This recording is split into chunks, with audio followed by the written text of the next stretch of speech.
In Game 2, took Game 1 on the road. Our coverage starts at 7 Eastern here on ESPN Radio.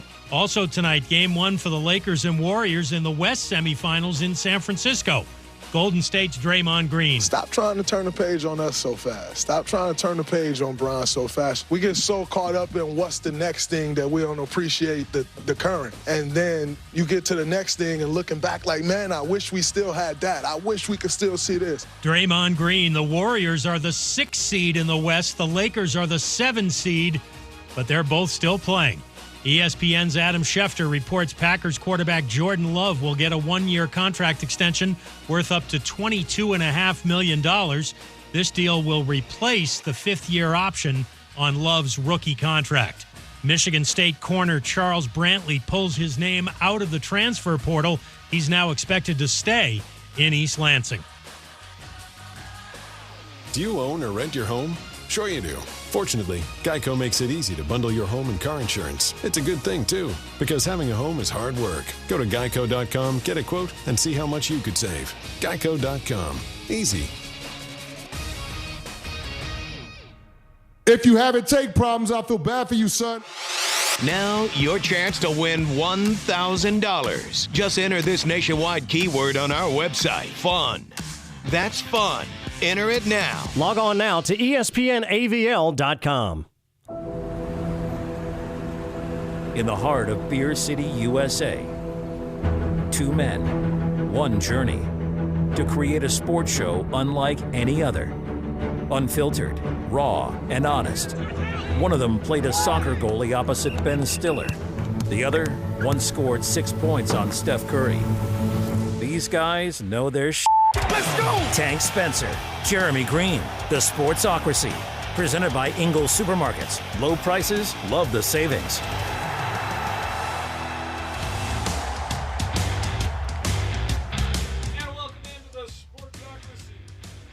And welcome into the Sportsocracy here on ESPN Asheville, 92.9 FM, 880 AM, and 1400.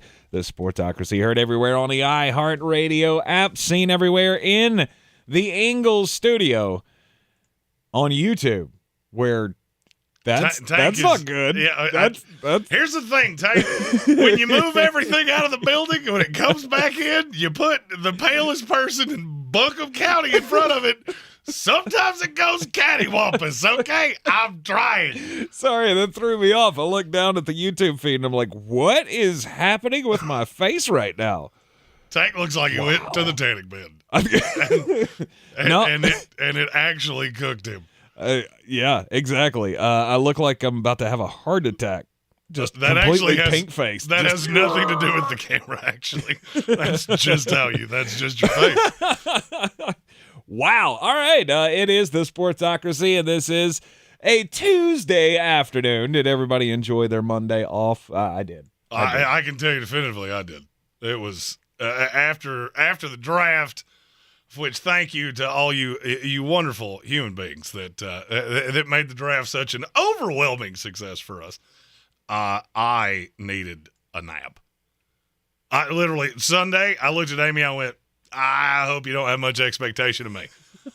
I woke up at 10, which is when she's yet to tell me who it was because she's afraid I'll hunt this person down. Called at 10 a.m. Okay. Do not call my house at 10 a.m. That's a good way to hear obscenities on the other end of the phone. Took a sleeping pill, slept the rest of the day. It was awesome. Nice. I haven't done that in, I couldn't tell you how long, and after the draft, it was sorely needed.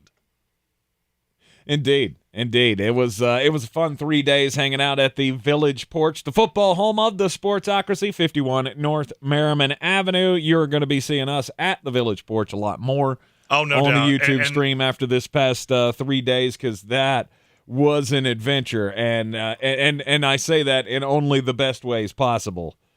Oh, it was fantastic. I mean, it was. We have to say a huge thank you to George and the entire staff at the Village Porch. We could have been a huge pain in the arse. But I mean, you got to understand, we're in an active restaurant, and everything is happening around us. And somehow we, as the two rocket surgeons didn't go, hey, maybe we should bring something that says who we are so people don't have to ask. That was an error in judgment on our part. You live and you learn. It's trial and error. And, the next time it's only going to be that much better. But, yeah, thanks to everybody who came down to hang out with us, took care of the staff there at Village Porch, and everybody who tuned in on the YouTube stream for all 3 days of the 2023 NFL Draft. Jack S. says the fact that you guys are not in hibernation makes me want to call someone to look for your livers. They must be gone. Jeremy's. Well, mine retired many years ago. Right. It just said, you know what? Life's too short, and I could be doing better things with my life. I think it's actually an instructor at that darkness retreat that Aaron Rodgers went to. So my liver's living its best life. Right. Well, now that the NFL Draft is in the books, and we don't have, we don't have the 2023 mock drafts anymore, and all of that. Of course, the 2024 mock drafts will start rolling out here in about a week or so. It's already done. It's already done. Yeah. Oh, secret time. The Houston Texans gave up the number 1 pick in the draft. Because I have Arizona picking 1 and 2. Nice. Well, originally. Both of which they'll be able to trade for future draft capital. No doubt. But, anyway, now that the mock drafts are done, we don't have to do position grades and or position rankings and all that kind of stuff. I haven't known what to do with myself. Now now comes the always fun task of grading the draft. NFC team grades today here in the Sportsocracy. Winners and losers of the draft. There's one team that Jeremy and I have been talking about, and it's the Detroit Lions. Oh, this is where you want to start? Well, I mean, okay. Because I feel like they're getting a whole lot of crap right now for overdrafting a couple of guys, and yeah, but look at what they got. Look at where those guys fit into the roster of the Detroit Lions, and tell me they did a bad job. I never really said they did a bad job. It took me a little bit of time to come around on. Okay, I don't love everything you did. I don't love how everything fell in. I really don't love the fact that you took a running back at 12 that was not named Bijan Robinson. Mm-hmm. That part makes my brain ache. But I did finally come around to, you got some football players here. I do like what they did. Mm-hmm. And I'm just going to say, I will say the same thing that I said in my team-by-team draft grades that will be up on our social medias tomorrow. Do I feel like you got a player that deserved to be picked 12th? No.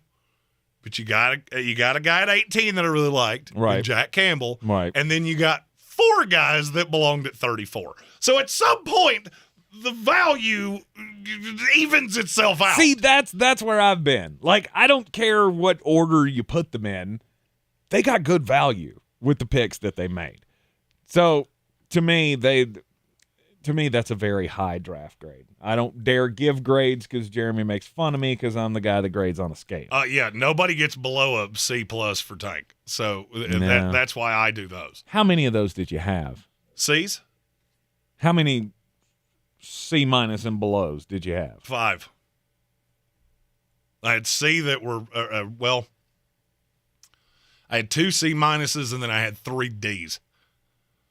There were 2 D+ and a D by itself, which right. we'll get to later in this here program. Right.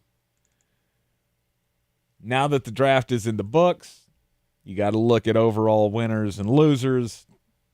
Who was your overall winner? Arizona Cardinals, not close.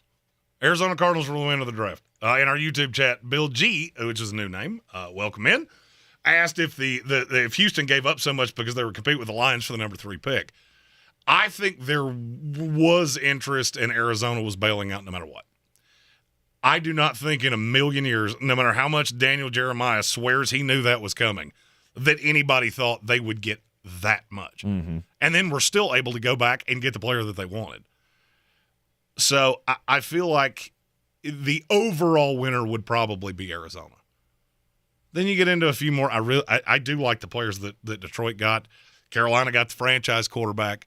So all of those are going to be promising. Mm-hmm. And then you get into some teams like, I don't know, the other team that's close to here.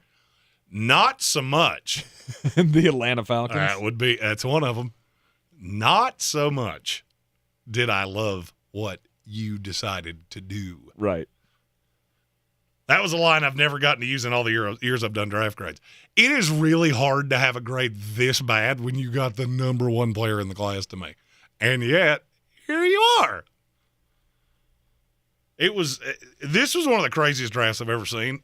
And just off doing the mock for next year might even be more chaotic. Yeah.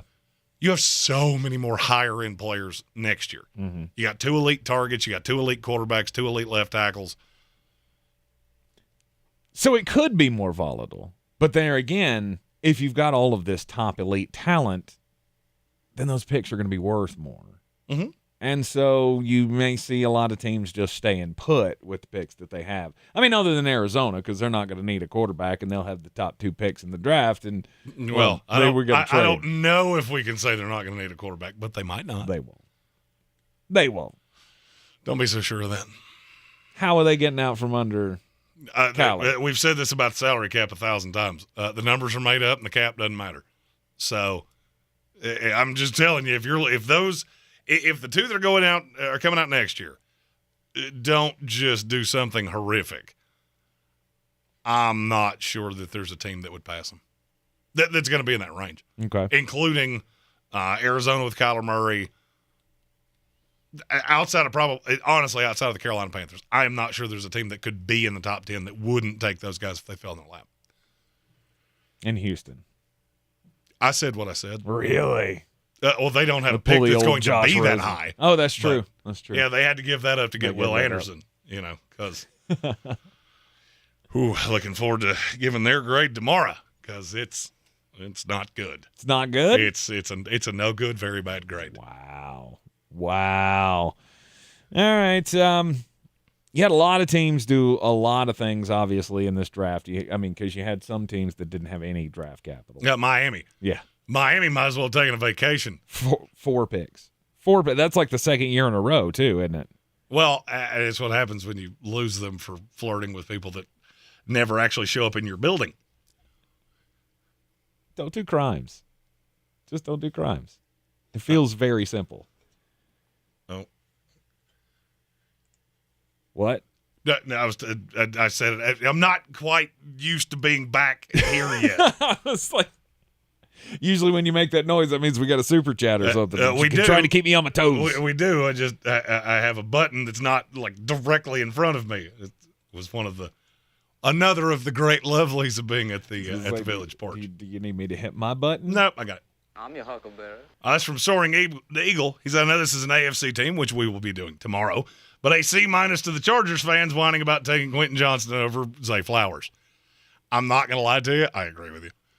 I feel like there are a lot of teams whining about things that they shouldn't, and a lot of teams where their fans are celebrating things that they shouldn't.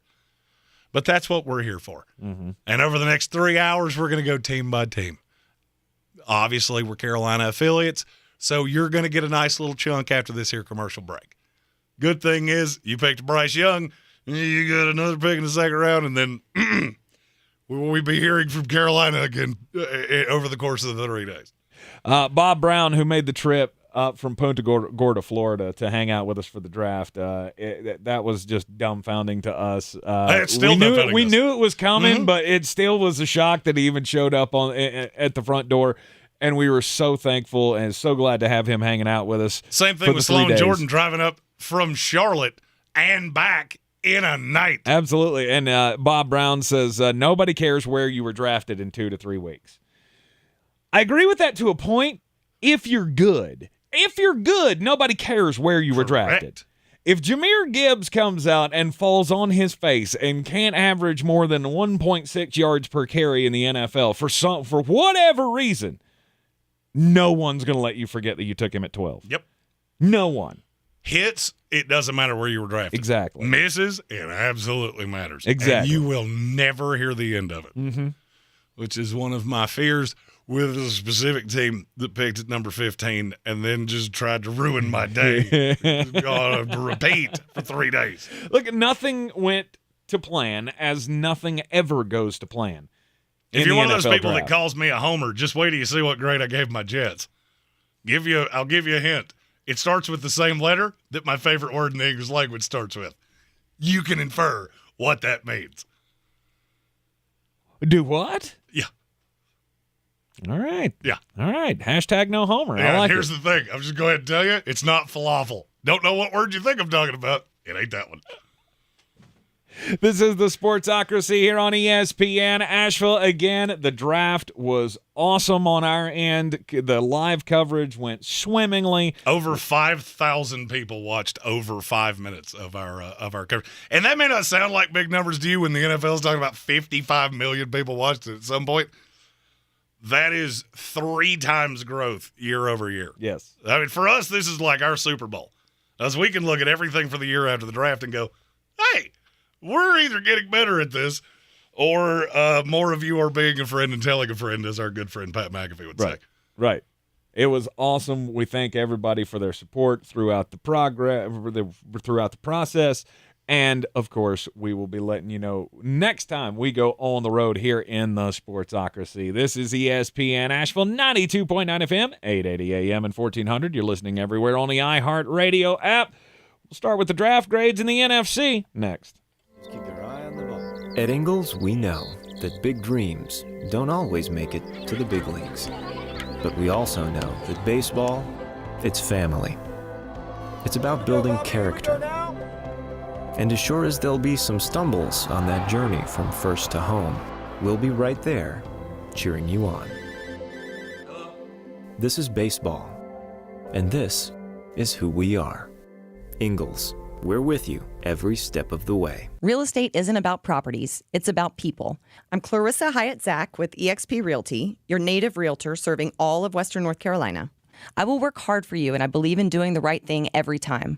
I market each of my listings to reach out-of-town buyers. I use a professional photographer and drone video on every single listing, as well as collaborate with agents across the country to find your buyer. Check me out online at clarissasellswnc.com or give me a call at 828-774-6343. It would be my pleasure to assist you through the real estate process. Rogue Combat Club, Asheville's home for comprehensive martial arts training, has a goal for our community, one that's stronger, more fit, and unwavers in its support of one another. Rogue Combat Club's instructors have competed at the highest levels and offer classes for everyone from young children to adults in Brazilian Jiu-Jitsu, Muay Thai, and wrestling.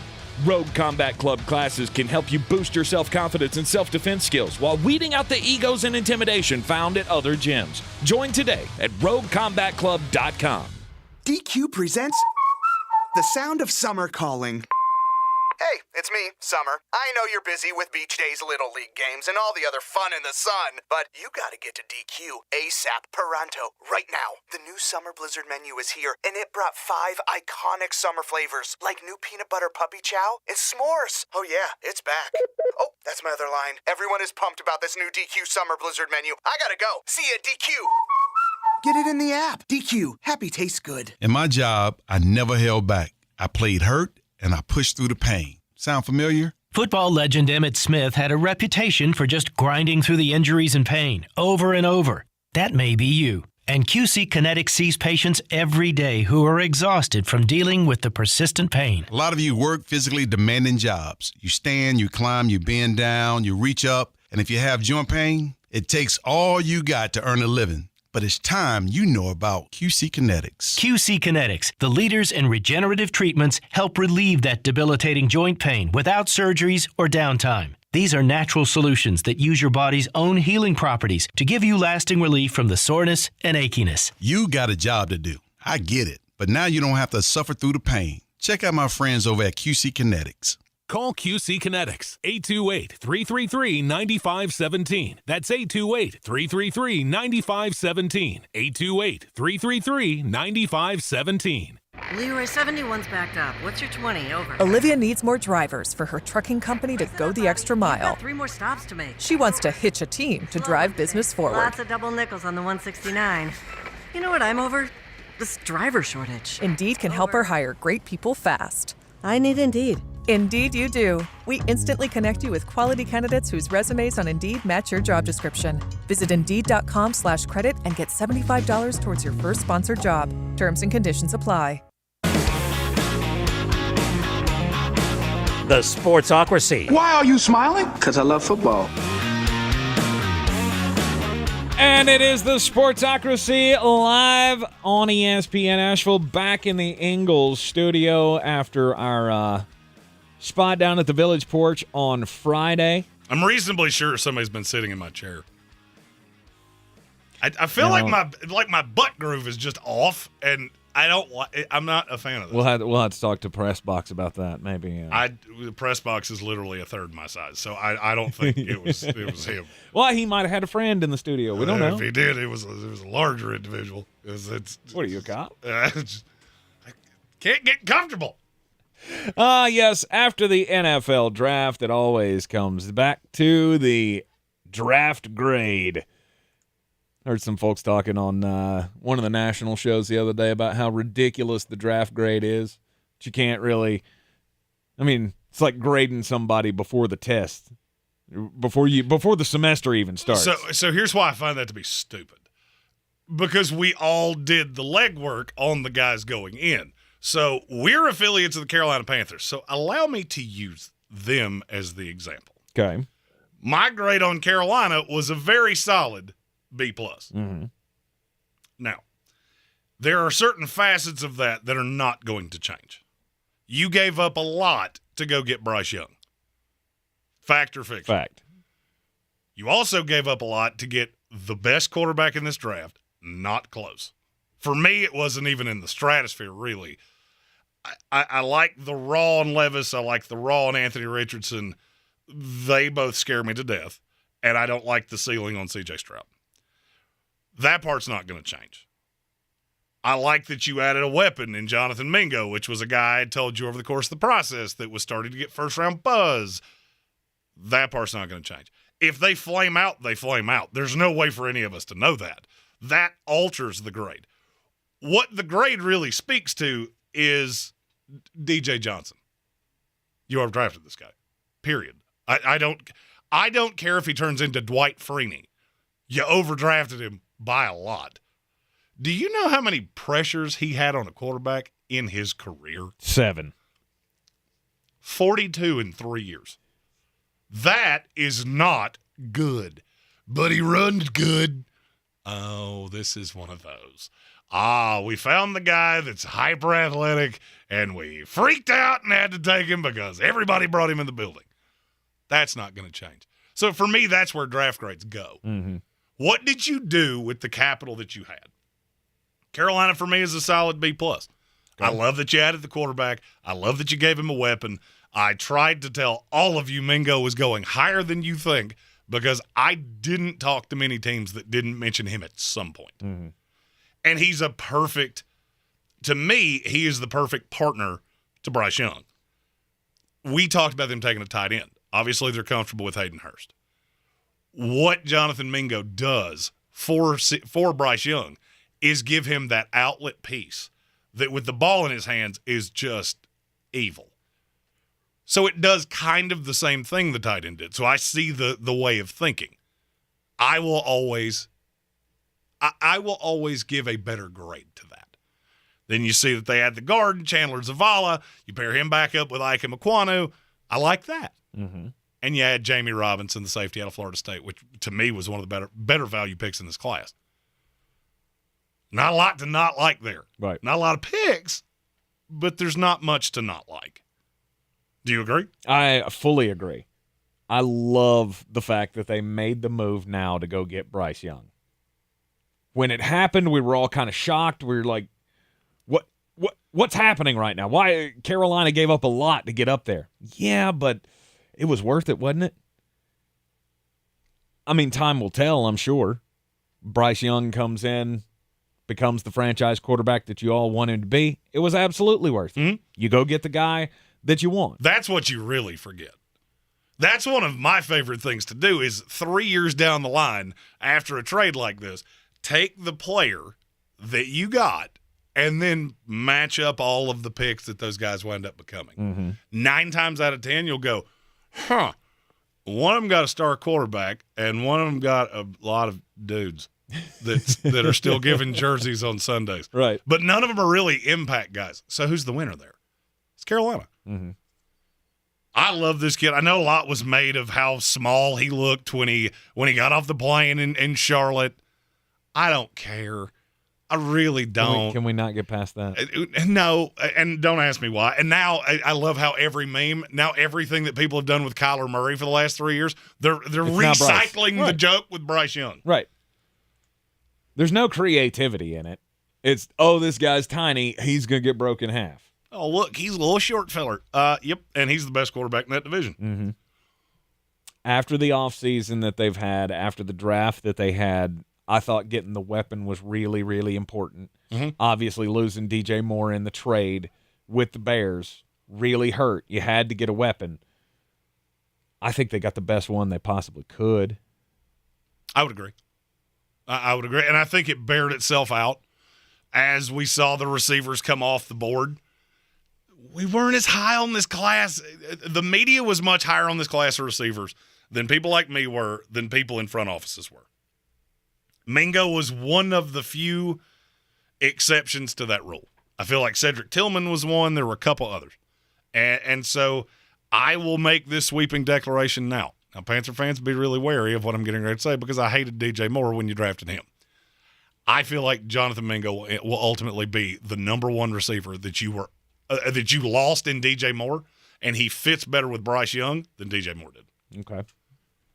As soon as that pick was made, I looked at you and said, Carolina won that trade, and I don't care what Chicago gets out of it. Carolina Panthers have put themselves in striking position to be immediate contenders in this division in year one under Frank Reich. And I don't know that they don't knock on the door of the hierarchy in the NFC within 2 years.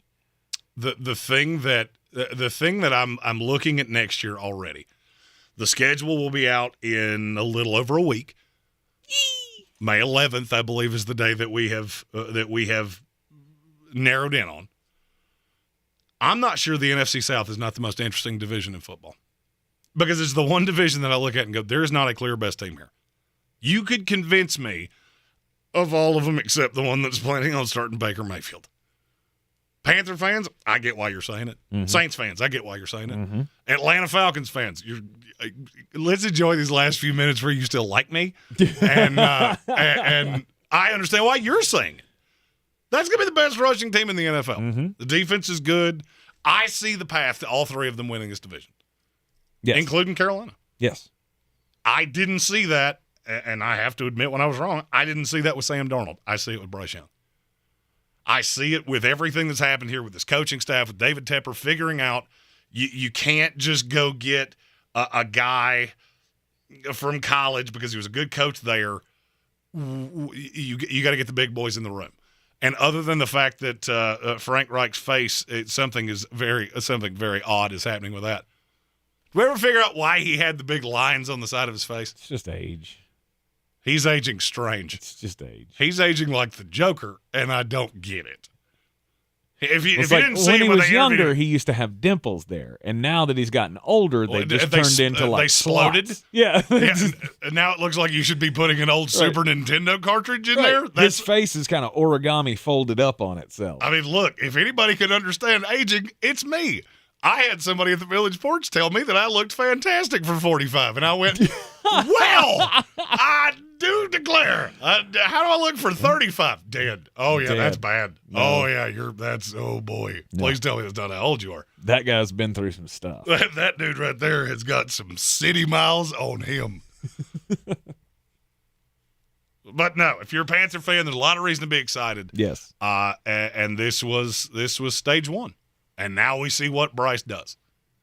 But I don't think you could have killed this draft anymore if you tried. Yep. With your haul of Bryce Young, Jonathan Mingo, DJ Johnson, Chandler Zavala, and Jamie Robinson, Flostradamus gives the Carolina Panthers a B+. I will also say, because we'll just mention a few of these guys as we go along. You got a couple of undrafted free agents that have a shot to make the roster. Echo Leota from right here in Asheville. Yep. Bumper Pool, the linebacker out of Arkansas. That's a special teams guy who has a phenomenal name. Rajon Wright out of Oregon State, and Ash Jensen out of North Dakota State. All four of those guys were top 50 undrafted free agents for me, along with Jalen Redmond and Cam Peoples out of App State. You're in the Sportsocracy. This is ESPN Asheville. This is your Exergen Temporal Scanner weather forecast on ESPN Asheville.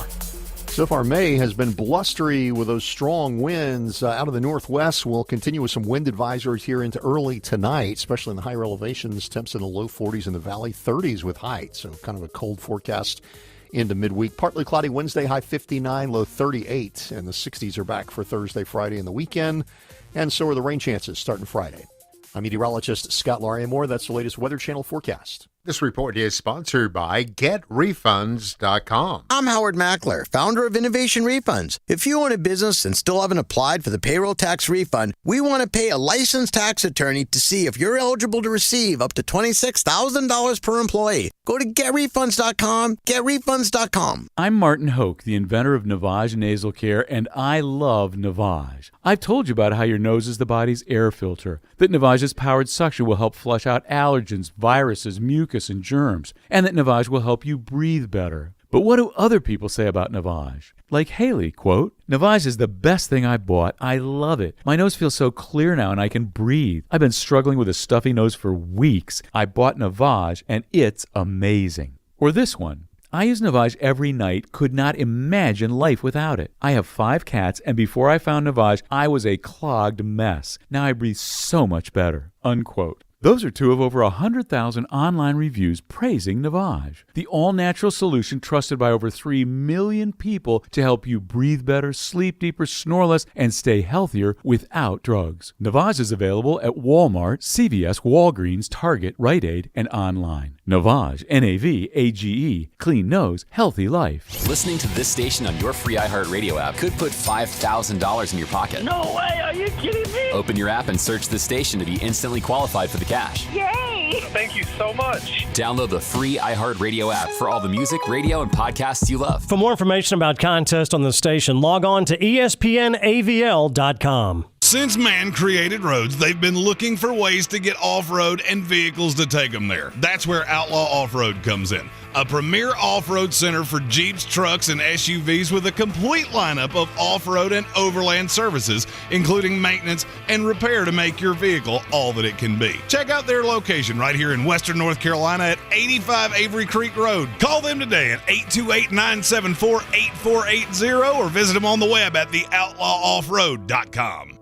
Tired of getting dinged by monthly fees on your checking account? You need Simple Checking from Home Trust Bank. With Simple Checking, you get all the essential checking services for free, including 100% online access and a free Visa debit card. It's everything you need from a checking account, but no hoops, no surprises, no monthly fees. Stop by today or call 800-627-1632. Simple Checking at Home Trust. Ready for what's next. Member FDIC, Equal Housing Lender.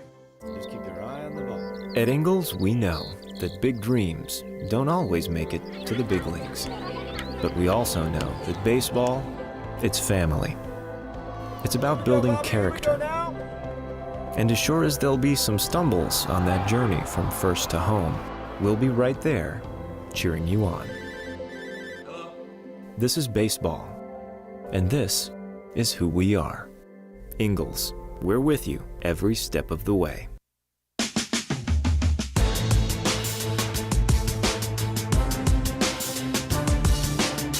The Sportsocracy. That is some good, clean family fun there, eh, Cott? And welcome back into the Sportsocracy here on ESPN Asheville. And it's time to get just a bit outside. Boy, you must be outside your mind. The Sportsocracy.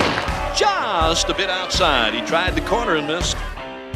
Oh, with all the drafting and all that going on, I mean, we need something other than football, right? We need something to take our attention away from the draft grades and such. We got a pro wrestling bracket that we'll be unveiling after Jeremy comes out of the darkness. Funny you should bring that up. Going through that.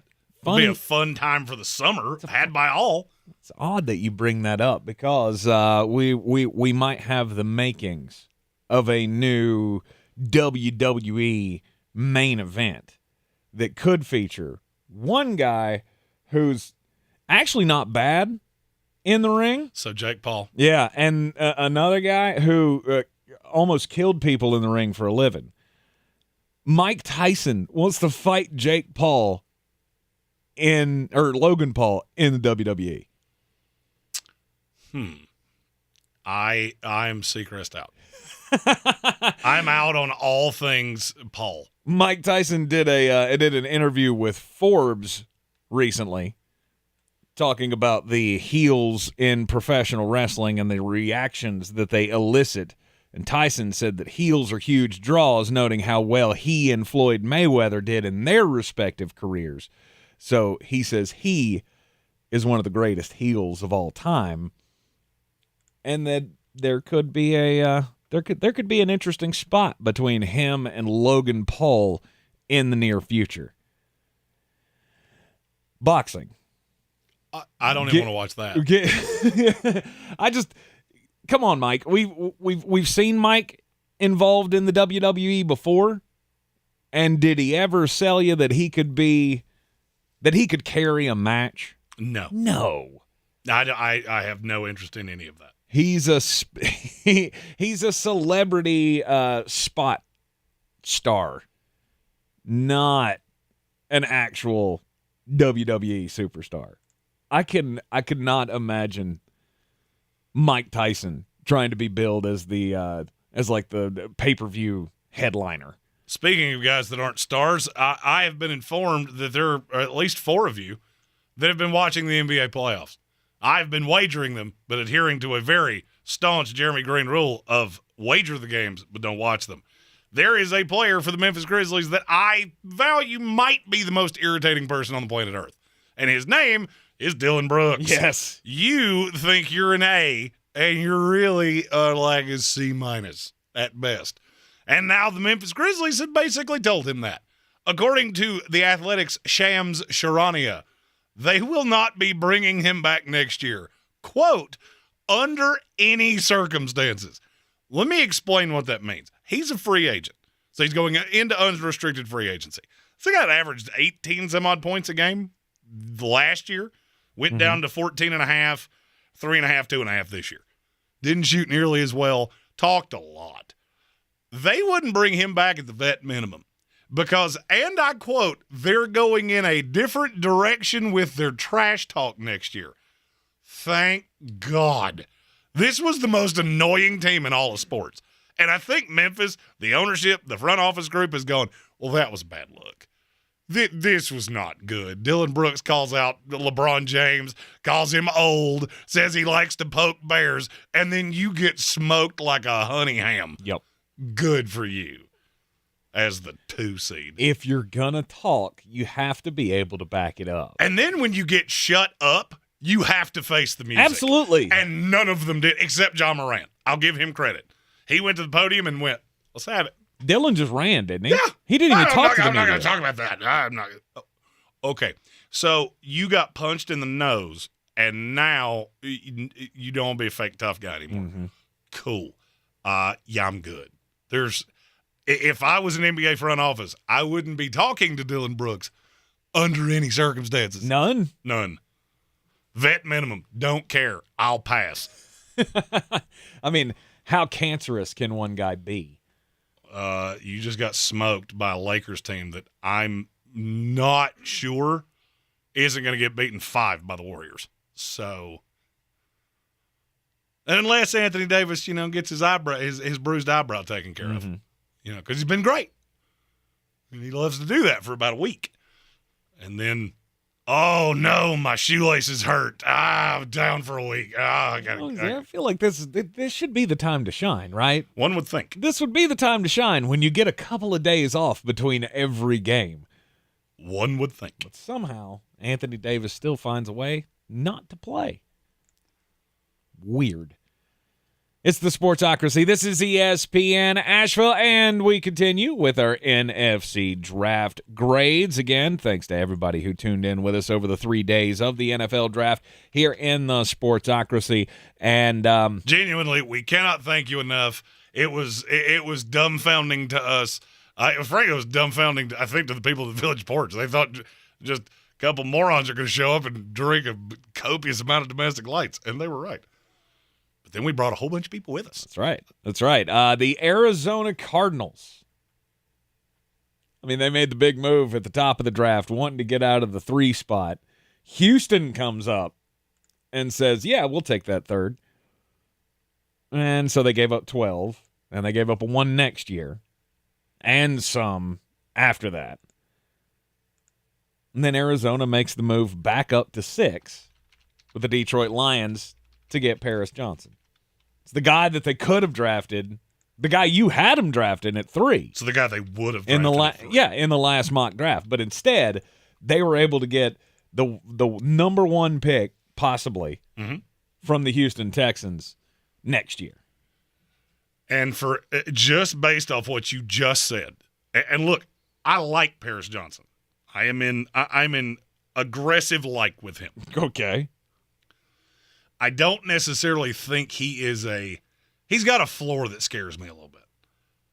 There's still an A- for me. It's an A- because you probably own the draft next year.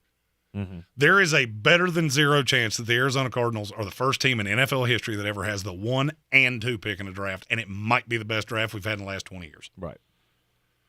How can I grade that as anything but an A? Now, it's not an A+ for me because you did some things I didn't love. Like I said, I'm in like with Paris Johnson. You went and got your guy, and I know somebody's going to call me out on that because that is the phrase I love to say, go get your guy. When you are really impassioned about a player, go get him. Yep. That's what they did. I like B.J. Ojulari. I like him. I don't know how he's going to work in this defense. And then the Garrett Williams, Michael Wilson thing, like, okay. Arizona was one of those, like, it just wore me down. Like, okay, every time you get on the clock, you take somebody I like slightly less. Is that not how the draft's supposed to work, though? No, because there are some teams, the New York Jets, that I liked every pick better than the previous one. That's always a bad sign. Right. But, I mean, look, I think Arizona got talent. I will not be shocked if, and I'm planting my flag in this. I won't be shocked if this is the draft we go back and go, hey, you remember how the Cardinals used to be a doormat? Mm-hmm. This is what started their transformation. Because, look, Arizona's roster is awful. Defensively, terrible. It's going to take Jonathan Gannon at least a year. Mm-hmm. And looking at what they did, they know that as well as I do. Because every player they took is a year away. Mm-hmm. All of them. High so upside. these guys are going to get reps in year one, whether it's Paris Johnson, Ojulari, Garrett Williams, Michael Wilson. They will all get reps in year one. Yes. You battle through the adversity, hope you hit a guy. Clayton Tune is a guy that I know they really like that they took in the 5th round as a developmental quarterback. Hope you hit 3 long-term starters, 2 more value players, and next year is our year. I guarantee you their scouting department is already buried in next year. Is Caleb Williams worth what it would cost us to get off Kyler Murray? Mm-hmm. Is Drake May worth what it's for us to get off Kyler Murray? If it's not, does the bidding start at 3 1s apiece? Because that's where I think it starts. Absolutely it does. And then some. Yeah. I mean, do you realize the kind of haul that could actually be? Mm-hmm. They could do the same thing they did this year. We're in the top, in this theory, it would be in the top 2. This year's top 3. We trade back, get an extra pick the following year, get another pick the following year, and now you just rebuild this entire talent base. I've never seen a team do this to this degree. Namely, because no team is stupid enough when they're the Houston Texans to come off a first-round pick. But we'll talk about that tomorrow. You have absolutely no fear of that. Arizona was an A. Yep. And Monty Ossenfort, I'm not sure it's not the best draft I've ever seen from a first-time GM. You got to understand how hard this is when you come into a situation like this, because you're inheriting a large amount of the scouting department. Even if you're bringing your own guys in, You're counting on what they saw, what you saw working with somebody else, and you got to meld it together in 3 months. Mm-hmm. They not only did that, they identified their player, and like you said, I was screaming, it's Paris Johnson. I don't think it matters who else is on the board. Whether it's Will Anderson, I don't think it even matters. Mm-hmm. That's who they want. You got your guy. You got extra capital. That's an A- from the Arizona Cardinals. Now on the flip side, a team that did not get an A. Mm-mm. They didn't get a falafel either, just for what it's worth. But they represent the A.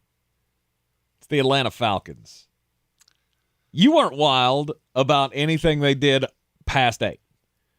They were the greatest sparkler I've ever seen in an NFL draft. You did exactly what I thought you should do, which was take Bijan Robinson, who was my number 1 player in this class, as the safest player unequivocally. Mm-hmm.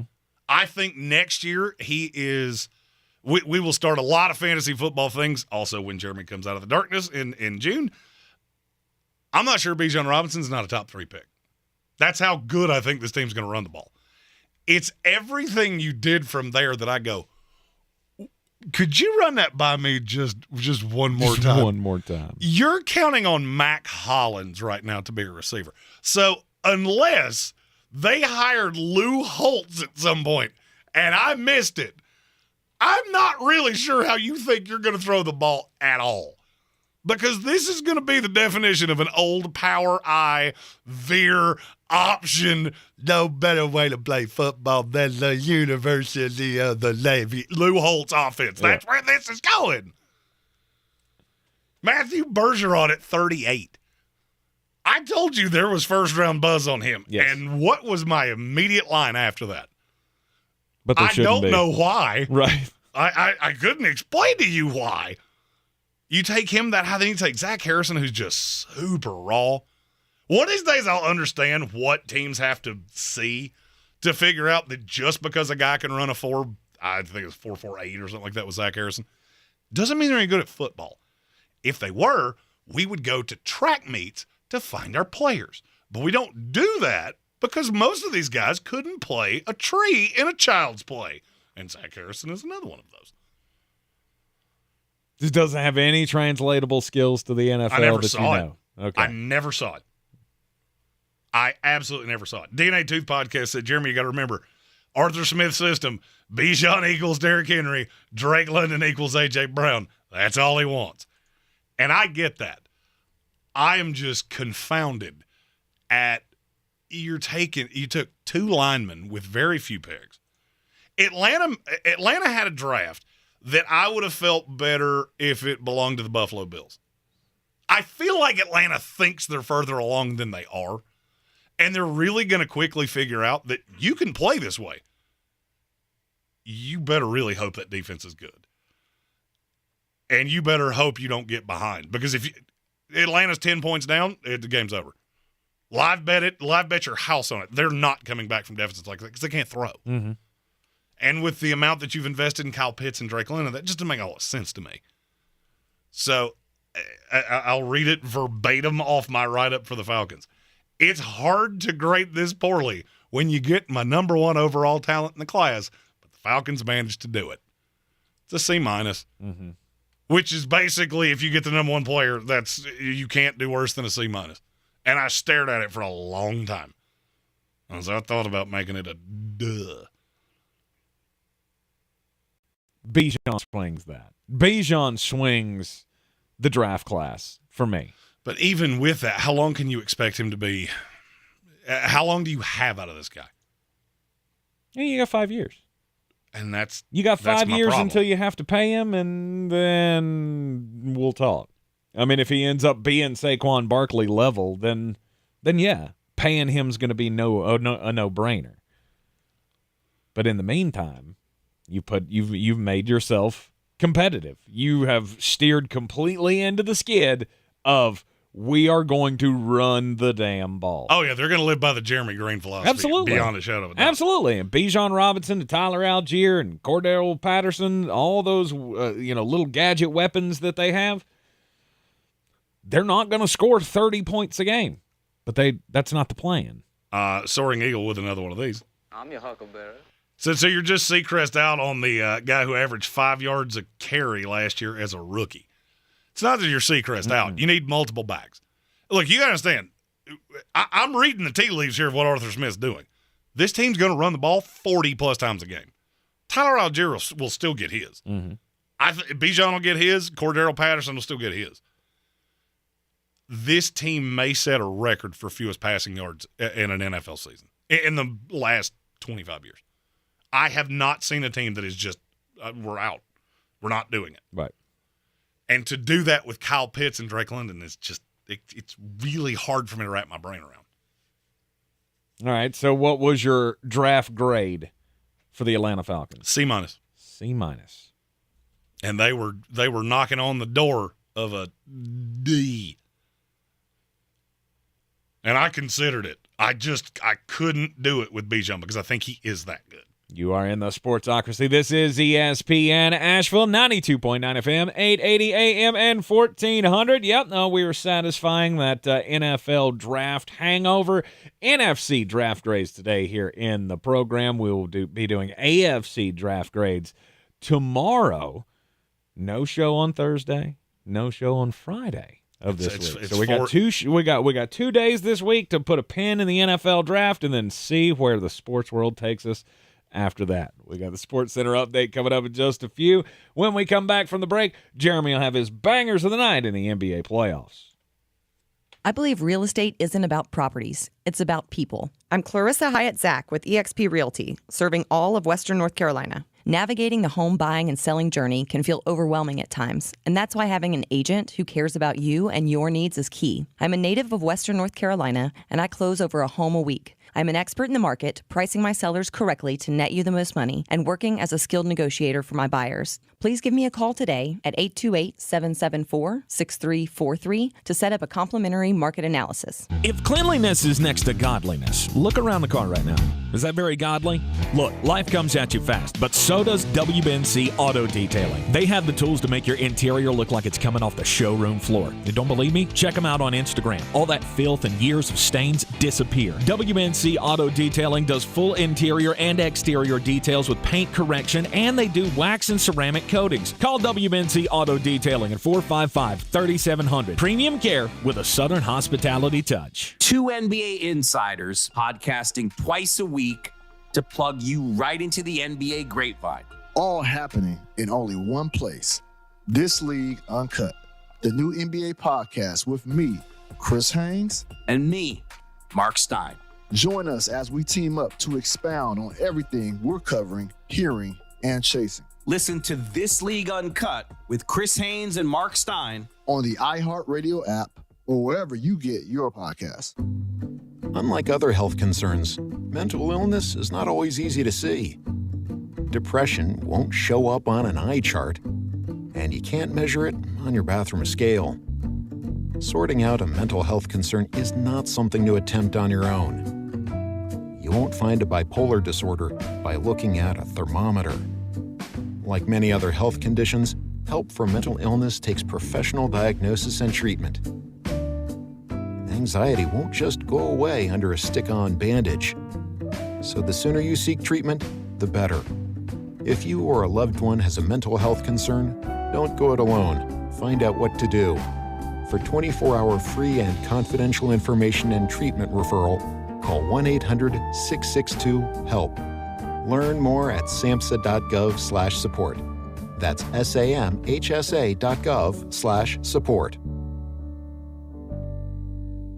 Discover credit cards automatically double all the cash back you earn at the end of your first year, which means...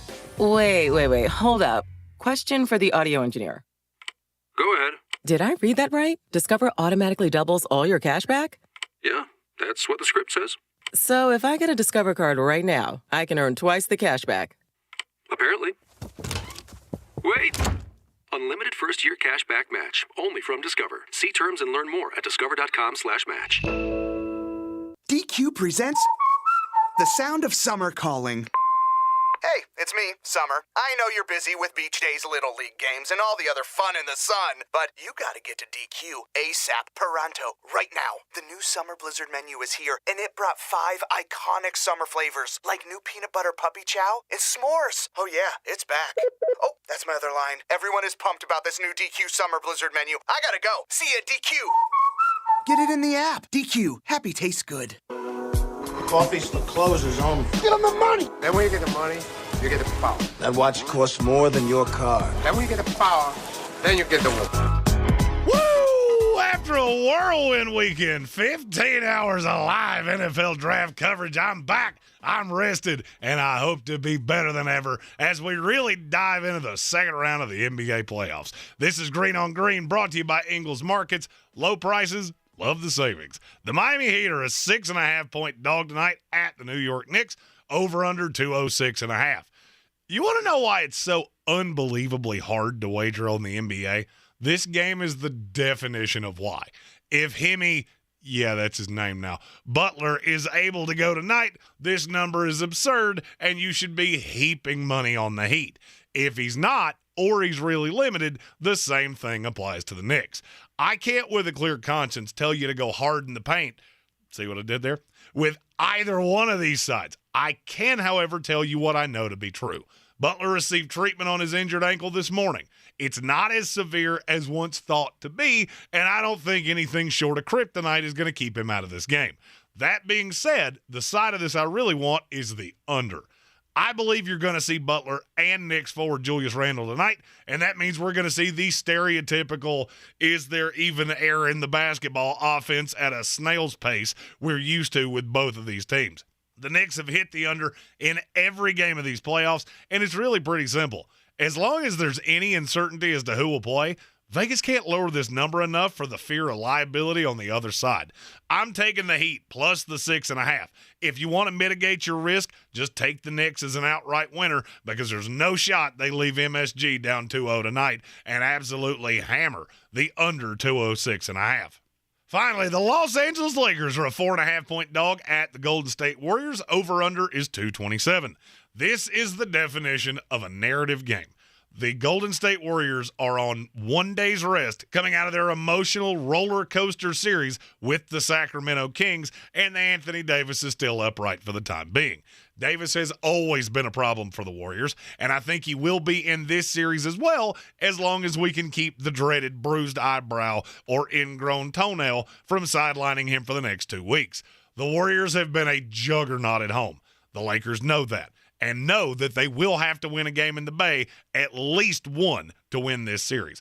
Golden State will never be more vulnerable than they are right now, so I'm riding with the Lakers plus 4.5. They win outright, and I'm going over the 227 in spite of the dip in pace with the Lakers from what Golden State just got out of. For more, follow us on all the social medias at The Sportsocracy, and as always, Greene on Greene is brought to you by Ingles Markets. Love the savings with Ingles. Love the winnings with me. Mull it out. This is your Exergen Temporal Scanner weather forecast on ESPN Asheville. So far, May has been blustery with those strong winds out of the northwest. We'll continue with some wind advisories here into early tonight, especially in the higher elevations. Temps in the low 40s in the valley, 30s with height. So kind of a cold forecast into midweek. Partly cloudy Wednesday, high 59, low 38. And the 60s are back for Thursday, Friday, and the weekend. And so are the rain chances starting Friday. I'm meteorologist Scott Larimore. That's the latest Weather Channel forecast. This report is sponsored by ExpressPros.com. Stop going it alone for recruiting and staffing. Choose a local expert. Hiring is about getting to know people, not algorithms. So let the team at Express Employment Professionals hire for you. Visit ExpressPros.com to find the office near you. Without the ones like you, who work tirelessly to keep things running, everything would suddenly stop. Hospitals, factories, schools, and power plants, they all depend on you. No matter the weather, emergency, or time of day, you're the ones who get it done. At Grainger, we're here for you with professional-grade industrial supplies. Count on real-time product availability and fast delivery. Call, click Grainger.com, or just stop by. Grainger, for the ones who get it done. OMG. Hot and crisp nacho fries are back at Taco Bell, but they won't be here forever. Yeah, hot and crisp fries covered in bold Mexican spices with a side of nacho cheese sauce are only here for a limited time at participating U.S. Taco Bell locations for a limited time only while supplies last. Are you hungry for the inside scoop of women's soccer? I'm Sam Mewis. And I'm Lynn Williams. And we're professional soccer players, best friends, and the hosts of Snacks, the only women's soccer podcast hosted by active players that gets into the most recent news, gossip, and fun of the NWSL, the women's national team, and the delightful, delicious world of snacks. It's a weekly show that features great guests from the world of women's soccer, recaps and previews of the biggest matches, and the two of us hanging out with you. You can listen to Snacks on the iHeartRadio app or wherever you get your podcasts. From the Ingles Studios, this is ESPN Asheville, WPEK, W225CJ Fairview, WMXF Waynesville, and iHeart Radio Station. Brown, Heat and Knicks Game 2 here on ESPN Radio tonight with our coverage starting at 7 Eastern. Lakers and Warriors Game 1 also tonight. ESPN's Tim Bontemps with a key for the Lakers in this series. They're going to need Anthony Davis to once again be the dominant interior presence he was in the first round against the Memphis Grizzlies. On the other end of the court, Curry is coming off an iconic 50-point performance in Golden State's Game 7 victory in Sacramento, and he'll need more of the same. Tim Bontemps, 76ers coach Doc Rivers says Joel Embiid is still doubtful for tomorrow night's Game 2 against the Celtics. He has a right knee sprain. The conference semifinals open up tonight in the Stanley Cup playoffs, a doubleheader on ESPN starting at 7 Eastern. Game 1, Panthers and Maple Leafs, followed by Game 1 for the Kraken and Stars. Former Raiders wideout Henry Ruggs III plans to plead guilty to charges of DUI and vehicular manslaughter. Ruggs will serve 3 to 10 years in a Nevada state prison. He's accused of driving drunk and killing a 23-year-old woman in 2021. It's Wrangler season out there. Open roads, endless horizons. Shop Wrangler.com for new denim styles, made for your next adventure. Wrangler, for the ride of life.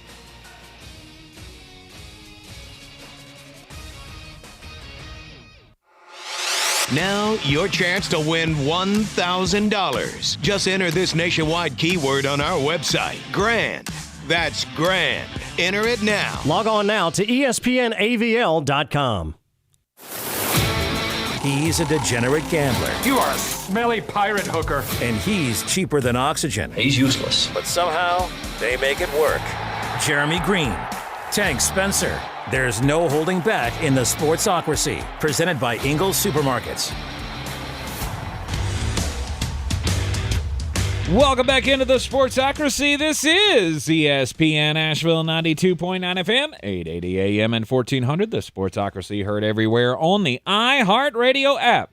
We're live on this Tuesday from the Ingles Studio, and you can watch us on YouTube. Just go to thesportsocracy.com, click the live video link, subscribe to the channel so you can join us in the chat. You can get in on today's poll votes. We're throwing up the draft grades for each and every one of the NFC teams. We'll do NFC team draft grades today, AFC draft grades tomorrow on the show. This will be our only 2 shows of the week. Yeah, and then Jeremy's going into the darkness.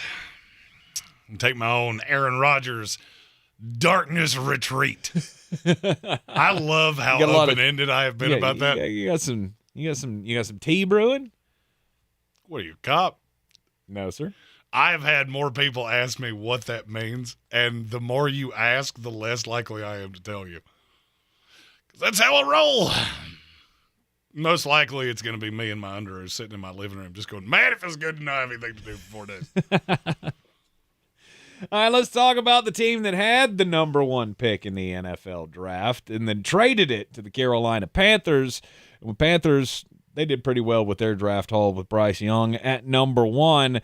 The Chicago Bears had the 9th overall pick in the draft and then ended up making a trade, moving down to 10,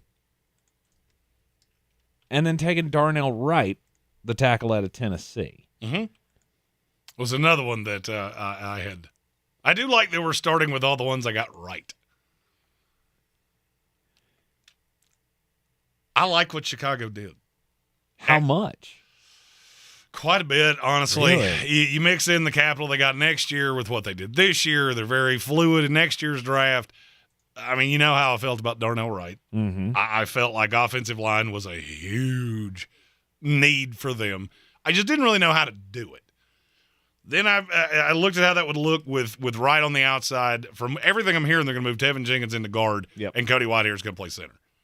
Yep. Okay. Yep. That's drastically better than what you had. I don't know how to feel on that they didn't take Jalen Carter. I feel like they traded down so they could go, you do it. Mm-hmm. You do it, and that way we don't have to. Look, limit your risk. When you're picking this high in a draft, limit the risk. You saw something in Darnell Wright, so you go out and get him. Do not be swayed by all the good tape on a guy that might have massive red flags and can derail whatever you're trying to build here. And for me, it's not even that. I didn't like the fit with Chicago as much as I did with Philadelphia. I like what they did. They got extra capital. In day two, you get two big pieces in Gervon Dexter and Zach Pickens out of South Carolina, two guys that you just so happen to know that I liked a lot. Mm-hmm. And now I'm looking at Chicago going, you call me crazy here. The team's not bad. This could be worth at least 5 wins. Oh, I'm not sitting here telling you that they're going to be. I mean, I just wanted to check how many brain cells you killed at the draft. You already know this. I cannot be killed. I am like a cockroach. The biggest knock I had on the Bears is that you do not have an NFL roster. Mm-hmm. Between what they did in the draft, what they did in the offseason, you now have an NFL roster. You may or may not have an NFL quarterback. I am not sure on that yet. But we're going to find out. Mm-hmm. We're going to find out this year. Mm-hmm. I'm going to know definitively. And that pushes you into the option year where you can do pretty much anything you want to. If this team's 5-12 next year, Justin Fields will not be the quarterback for this team in 2024 because that's the only way you're going to be that bad. Right. There's no excuse. You're going to be able to run the ball. You've upgraded the weapons. You've upgraded the offensive line. You've upgraded the defense. And then you can send that pick you got from Carolina to Arizona so you can get up and get your quarterback. Yeah, and along with many other things that you probably don't want to part with. Nobody cares. I like what the Bears have done. Mm-hmm. I do. My grade on them, it's an A-. You mix all of the things together, and I think they did well. They also had one of my favorite day threes. You know I love Roschon Johnson. Mm-hmm. I said if he had played at any other school, he'd have been a day two guy. Yep. And I think the mixture of him and Herbert is going to be really difficult to stop. I like Terrell Smith, the kid out of Minnesota. I just wonder how much of the field he'll see with Deontay Foreman there now. Foreman had a hell of a year for the Panthers last year. Yeah, and Deontay Foreman is like the ham sandwich of the NFL. I mean, I like him, and nobody has ever gone, good Lord, that ham sandwich was tainted. Nobody's ever gone, that is the greatest thing I've ever put in my mouth either. I don't think it's going to preclude him much. Mm-hmm. And I'll be honest with you, I think he's a great guy for him to learn from. One of the big knocks on Johnson was that he hadn't seen the field enough. Yep. So a lot of wear on the tires. He may be the 3 for the first year. Mm-hmm. I mean, you got him in the 4th round. So I feel like Chicago has done a good job of mitigating their risk virtually everywhere. Yep. Well, you improve the running game with getting the running back, plus adding Darnell Wright to the offensive line. That's going to help you run the ball. You've got the weapons now. After the trade with the Carolina Panthers getting DJ Moore, now you got Moore, Mooney, and Chase Claypool. Oh, and you got Cole Kmet still. Mm-hmm. So you have weapons for your quarterback. I don't ever want to hear somebody say, well, Justin Fields doesn't have any weapons. Yeah, he does. Yeah, he does. I could argue he has better weapons than Pat Mahomes does at this point. So let's maybe kill that argument forever. All right, A- for the Chicago Bears. I don't know that I was expecting an A on that draft, but hey, that's why we go through the process here. I don't see how you could have thought it was going to be anything else. How many teams in the NFL drafted more guys that I like than the Chicago Bears? Oh, it's few. Not many. It's few. and the Dallas Cowboys. Now, this is okay. This is where it gets fun. I have not seen any of these draft grades. That's why I say that was a surprise to me. I have not seen what he gave the Dallas Cowboys, but I got a feeling this ain't one of your highest grades. You're not wrong, but it's probably not as high as or it's probably not as low as you think. It's a C. Really? I don't hate the Mozzie Smith pick nearly as bad as everybody else does. Mm-hmm. He was the best defensive tackle in this draft, and it was not close for me. You took Elijah Cansey over him. I need you to explain that to me in less than 500 words because I don't get it. Pass rush. It's all about the pass rush aspect. Okay. So, and I see that. I also see a really undersized guy that can do one thing. I'm looking at Mozzie Smith going, that's a big ball of clay that he could be just a slew of things. I feel like Dallas, more so than probably any team I've ever seen. It actually happened to two teams. It happened to the Jets. It happened to the Cowboys. You had somebody make a deal in front of you. For whatever reason, they were locked in on Dalton Kincaid.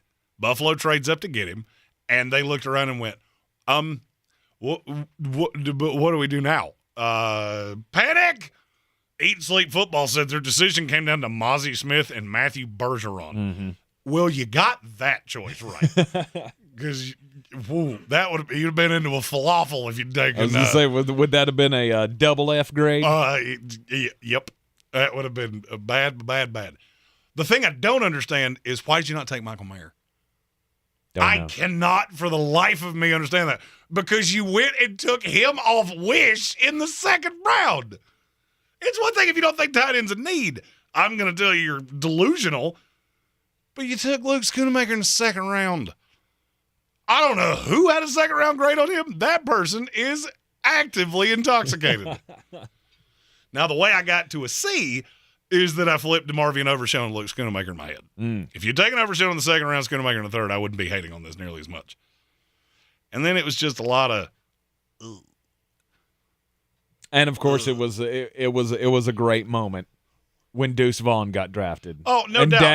Dad is a scout for the Dallas Cowboys, and he was crying in the war room. That was a special moment. And I'm sure for those of you that have feelings that it was just a touching experience. For me, we were sitting there watching the draft live at the Village Sports going, who is that guy? And why is he so upset? Oh, it's his dad. Okay, right. I actually knew that, and I was not thinking about it at the time. I did not. I had no clue that Deuce Vaughn's dad worked for the Dallas Cowboys. And has for a long time. Yeah. So, I mean, that was a great moment. I think that was a great pick. It was really the only one you had in day 3 that I even kind of liked. And Vladimir Fehoko, okay, I get it. I don't necessarily know if that was your biggest need. I don't feel like Dallas did a great job of addressing their issue. Asim Richards out of Carolina didn't like that pick? Not really. A lot of other people liked him way better than I do. And then you get into what Dallas does, and it makes it even make less sense. So, I mean, I'm not going to kill him. Mm-hmm. I feel like people have lost their minds on the Mozzie Smith thing. Him going in the first round didn't surprise me in the least. It was who he went to that shocked me. Right. So, I mean, it was fine. Plus, they have done a great job with undrafted free agents, as they often do. Isaiah Land, Hunter Lepke. I know they had another one, but I can't off the top of my head remember who it was. I can't believe Isaiah Land didn't get drafted. So, for me, that went on the back end of their class, and that's what got them to a respectable C. All right, the Dallas Cowboys coming in with a C NFC draft grades here in the Sportsocracy. And the Detroit Lions. Detroit. The Detroit Lions, I have not seen a good enough draft grade for this team yet. I had to walk myself through it. As far as I am concerned. Look, I think they did. You got a lot of pieces. Mm-hmm. I don't love that you had the 12th pick and you didn't get a player that you could even in any way sell to me you thought was the 12th best player in this class. I like Jahmyr Gibbs. Do not get me wrong. Mm-hmm. If you thought he was the 12th best player in this class, you are actively on drugs. I can think of 12 off the top of my head. I'm not as averse to the Jack Campbell pick. I had that in my last mock for the Lions. And I love saying I'm right. So I'm going to look right in this camera and go, hey, Lions fans, all of you that tell me I was crazy for having a linebacker at 18, just remember Pepperidge Farm remembers, and I do. But I don't have a problem with that. I don't have a problem with the Laporta pick in the second round. I thought Brian Branch was one of the great value picks in this class. The Hendon Hooker thing makes way less sense to me than it does to other people. But why? He is 3 years younger than Jared Goff. Is he better than Jared Goff? No. No. So why should I care? Why should I care? This is not a developmental piece that's going to take over when Jared Goff is too up. He's not. They would have gone to high school together. And one of them played in this league for 7 years. I get Hooker. I do. Now, by the way, I'd be remiss if I didn't point out. You remember when I said that anybody that takes him in the first round is out of their mind? Yep. Yeah, the NFL told you. They agree with me. You're not taking a 25-year-old quarterback to do that. Now. Not especially one coming off an ACL. No. Now, here is where I get it. If this is your long-term plan as your backup quarterback, or if you think Jared Goff has a year left, and then you slide in Hendon Hooker and you play him for 3 years on the rookie deal, maybe I get it. But, okay, let's say we didn't want to pay Jared Goff. You only got 4 years of Hendon Hooker. So unless you do it a year from now, you're going to have to pay him within 2 years of that. And if he's good, we'll be talking about it within 6 weeks. So I don't think that's as good as everybody made it out to be. It was a name. It was a name you knew. It's what we do in the second day. Hey, I know that guy. That was a great pick. Not necessarily. That does not necessarily mean that was a great pick. I thought it was. I thought it was a great pick for where they got the math him. Doesn't math. It would have mathed with Seattle because Geno Smith is so much older. We treat Jared Goff like he's this over-the-hill quarterback. He's not. And to me, there's no path Hendon Hooker's better than him. I think he's a good, sustainable backup. And if that's why you took him at 68, awesome. That's fine. That's what he'll be for now. But see, to me, there is no for now. Because the math don't math. All right, you do that. If you're going to take a quarterback like this, you have to get the fifth-year option. You would have been better off taking Levis at 12 because you get the extra year, because he is younger. The Hendon Hooker thing doesn't make any sense to me. He is what he is. If he's not better than Jared Goff right now, he's not going to be 2 years from now. If I have to make the call on Jared Goff in 2 years, and I have to say, I have to decide whether or not I'm going to pay him $40 million to be the starter on this team, I'm not doing that. I'm not. There's zero path to me doing that, barring him coming out and being like offensive player of the year. There's no path for me to do that. So if I got 2 years to make that decision, then I'm gonna groom a backup. But you're missing the next layer of that. All right, so let's say all of those things are right. Okay, Hendon Hooker has one good year. Now you're paying him $40 million. You didn't think Jared Goff was worth it, so you're going to pay an inferior quarterback that's barely any younger. That doesn't make any sense. You're not making the math work here. There are two ways to win in the NFL. We know this. You either have a rookie quarterback or you have an elite quarterback. There's no path for them to have either one of those two things in the next 4 years. I mean, maybe 1 year of it with Hendon Hooker. And then we're doing the same thing we just did with Jalen Hurts of, well, he's extension eligible now. I guess you should probably get that done. I didn't like it. I don't like it. I'm not going to like it. Nobody's going to make me like it. Okay. There were a few places that did not make sense to me for Hendon Hooker, and Detroit was one of them. Okay. But other than that, I talked my way through it. I got there and gave them a solid B+.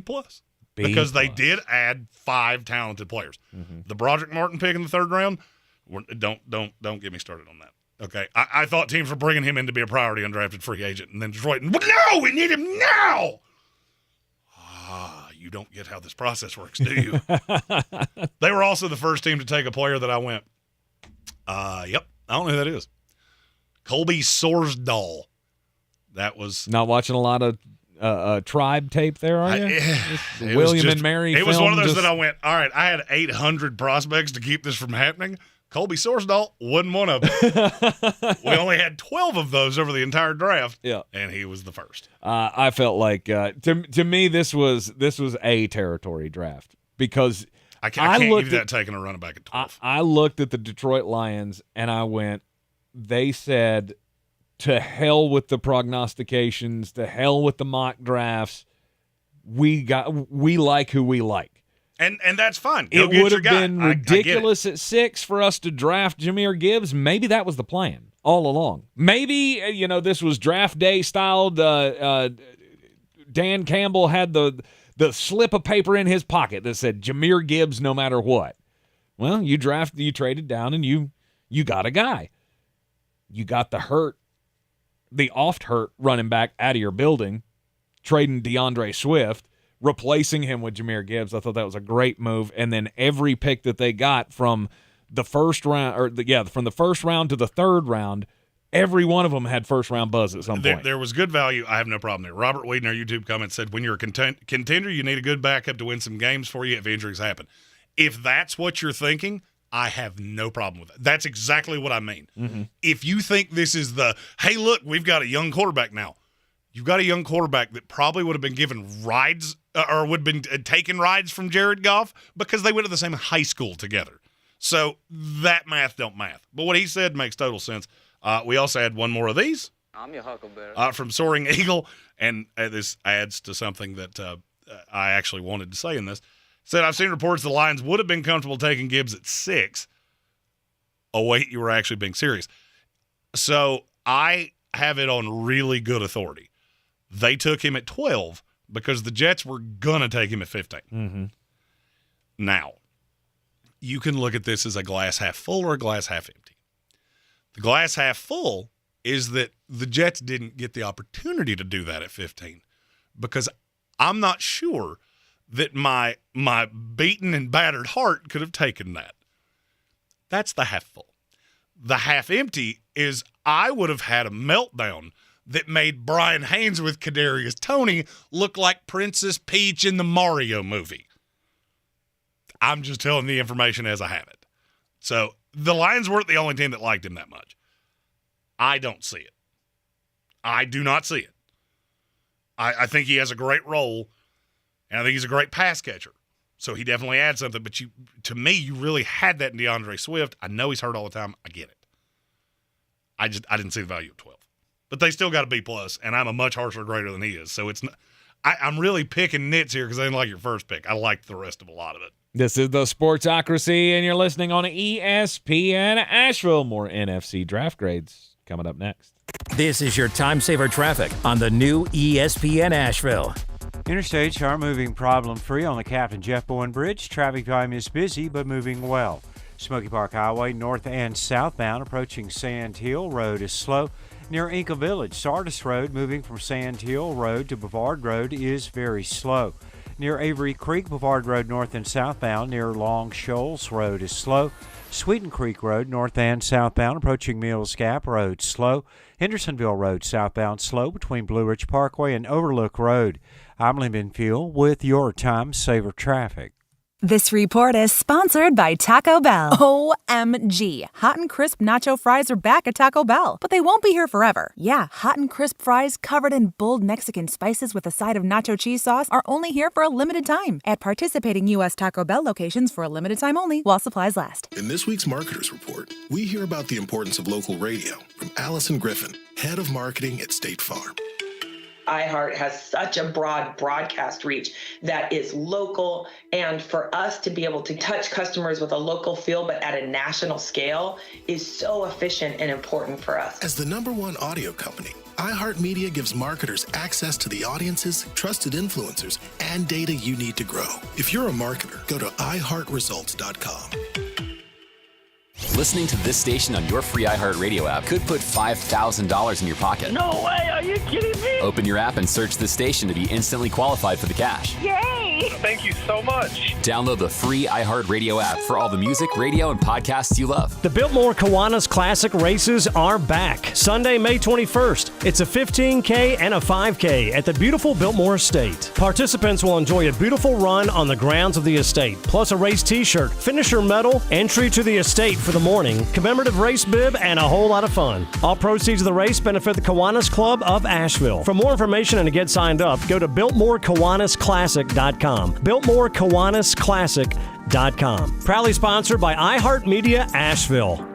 May 14th is Mother's Day. Be sure to spread the love with flowers from Stargazers Designs. Visit us online at stargazersfloraldesigns.com or call us now to get your order in early at 828-254-3621. Stargazers Floral Designs. The siren song of the sea beckons with a bounteous treasure and a desire that must be fulfilled. At Ingles, our extensive seafood department offers a huge variety from your local catch to flavors from around the world. Ingles, low prices, love the savings. Yeah! Since man created roads, they've been looking for ways to get off-road and vehicles to take them there. That's where Outlaw Off-Road comes in. A premier off-road center for Jeeps, trucks, and SUVs with a complete lineup of off-road and overland services, including maintenance and repair to make your vehicle all that it can be. Check out their location right here in Western North Carolina at 85 Avery Creek Road. Call them today at 828-974-8480 or visit them on the web at theoutlawoffroad.com.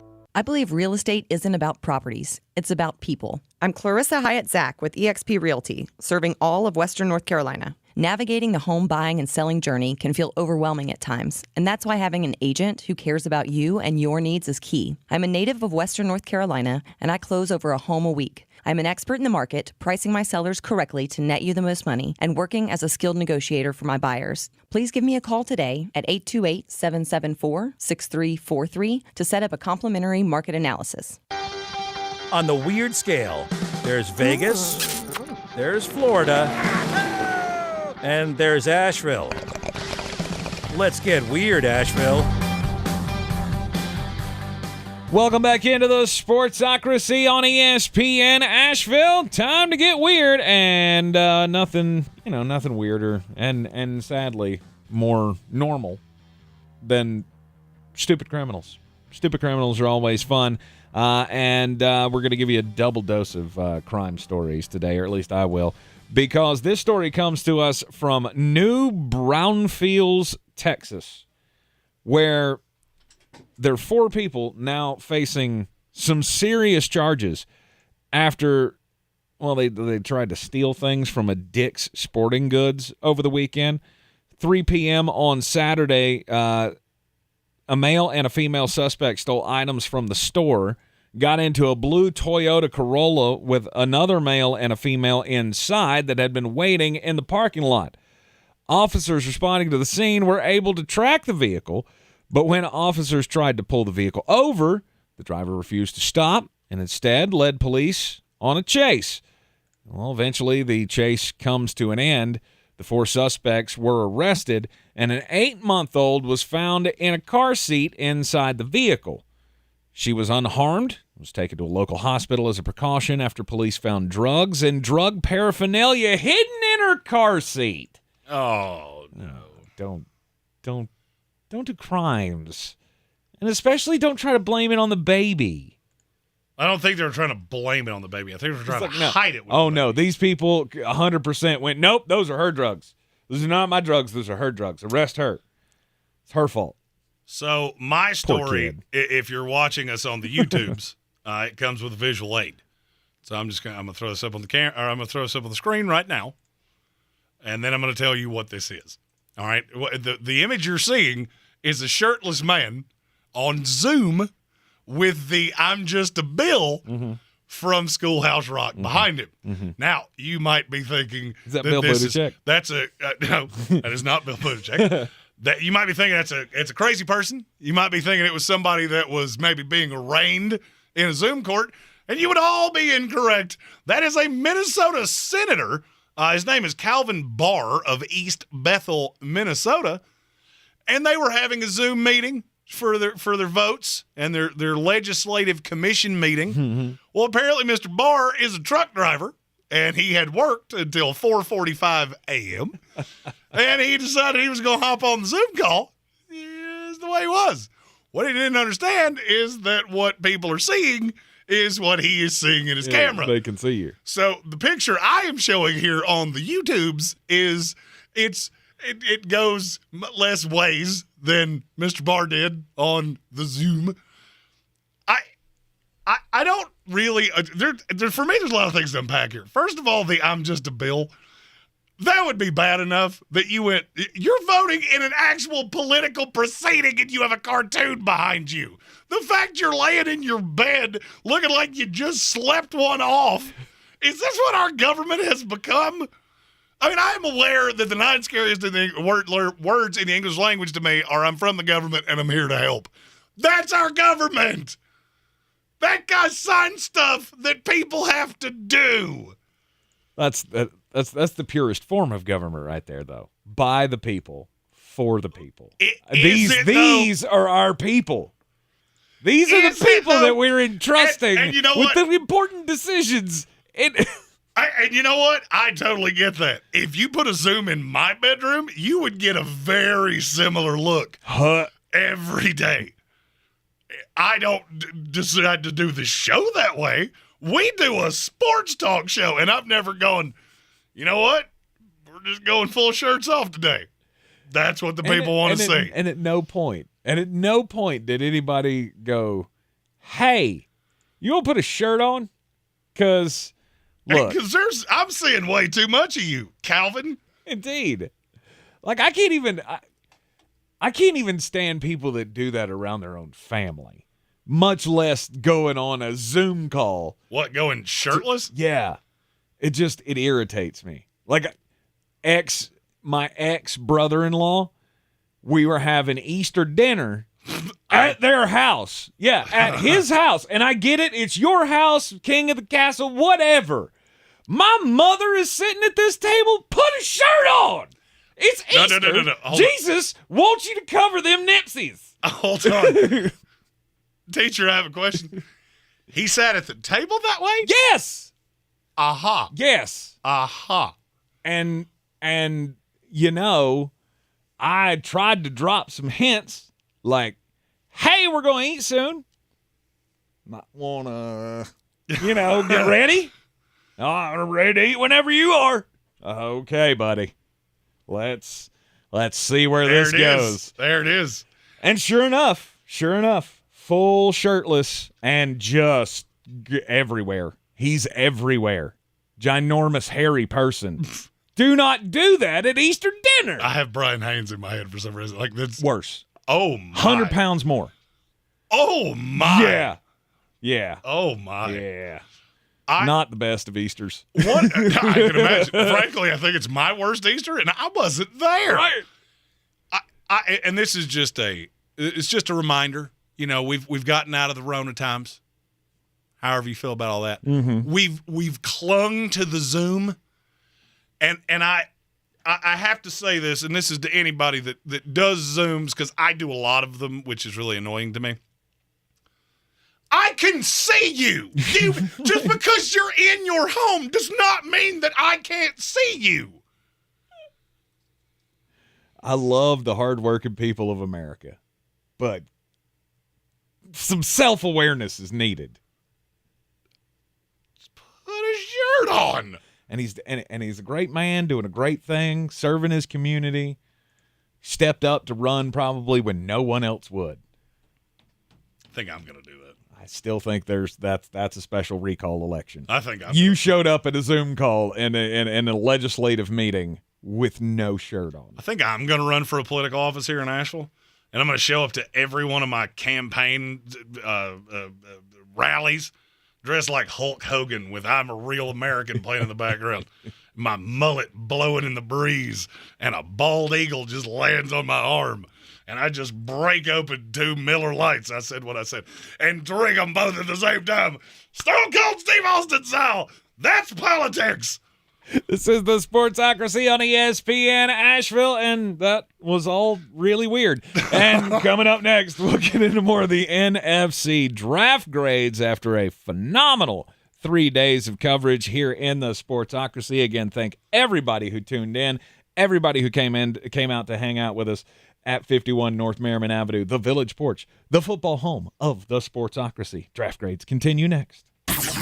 This is your Exergen Temporal Scanner weather forecast on ESPN Asheville.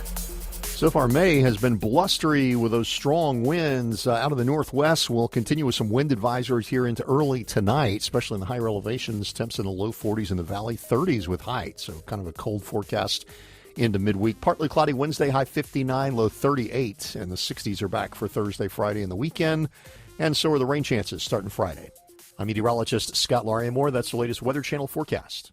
This is your time saver traffic on the new ESPN Asheville.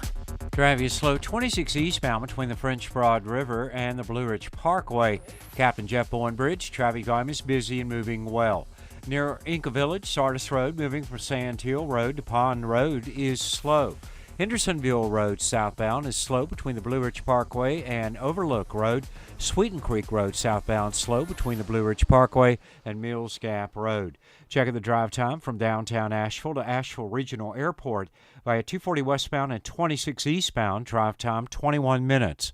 I'm Lee Benfield with your Time Saver Traffic. This report is sponsored by eBay Motors. You do anything to keep your vehicle happy. Let's make sure it stays running smoothly. With eBay Guaranteed Fit, the right parts are just a click away. When you see the green check, you know that part will fit. Get the right parts at the right prices. ebaymotors.com. Let's ride. Eligible items only. Exclusions apply. I'm Martin Hoke, the inventor of Navage Nasal Care, and I love Navage. I've told you about how your nose is the body's air filter, that Navage's powered suction will help flush out allergens, viruses, mucus, and germs, and that Navage will help you breathe better. But what do other people say about Navage? Like Tara, quote, "My doctor wanted me to do saline rinses for my allergies, but I've never been able to successfully use a neti pot. Navage uses suction power, so it's foolproof. There are nights when I'll have particularly bothersome allergies. I'll bust it out, and the results are immediate. It's such a relief. It's become a lifesaver." Unquote. She's one of over 100,000 online reviews praising Navage, the all-natural solution trusted by over 3 million people to help you breathe better, sleep deeper, snore less, and stay healthier without drugs. Navage is available at Walmart, CVS, Walgreens, Target, Rite Aid, and online. Navage, Navage, clean nose, healthy life. At Ingles, whether we're celebrating Friday night rivals, televising college basketball games, bringing the Fan Fest to semi-pro soccer, or taking you out to the ball game at your minor league park, it's all in the bag. Ingles, low prices, love the savings. Our communities are filled with wonderful people who make living here great. At Home Trust Bank, we're proud of that, and that's why we focus on helping homeowners prepare for what's next. Our local mortgage bankers have the experience you need and exceptional personal service you'll appreciate. Home Trust Bank is ready to help make a house your home. When it's time to buy, visit your local Home Trust branch or go to htb.com/mortgage.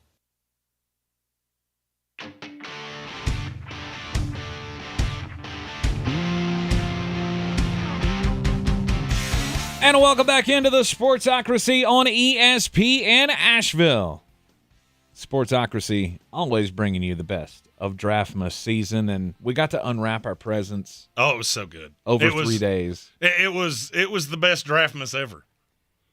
I mean, except for my Jets. But we'll talk about that tomorrow. We'll get to that tomorrow. We're focusing on the NFC team draft grades today in the Sportsocracy. One of only 2 shows this week. We'll be with you back tomorrow to do AFC team grades, and then we got Braves baseball on Thursday. Friday is just another recovery day that we're going to throw in on this week. So anyway, back to the NFC draft grades. It's time to talk about the Green Bay Packers.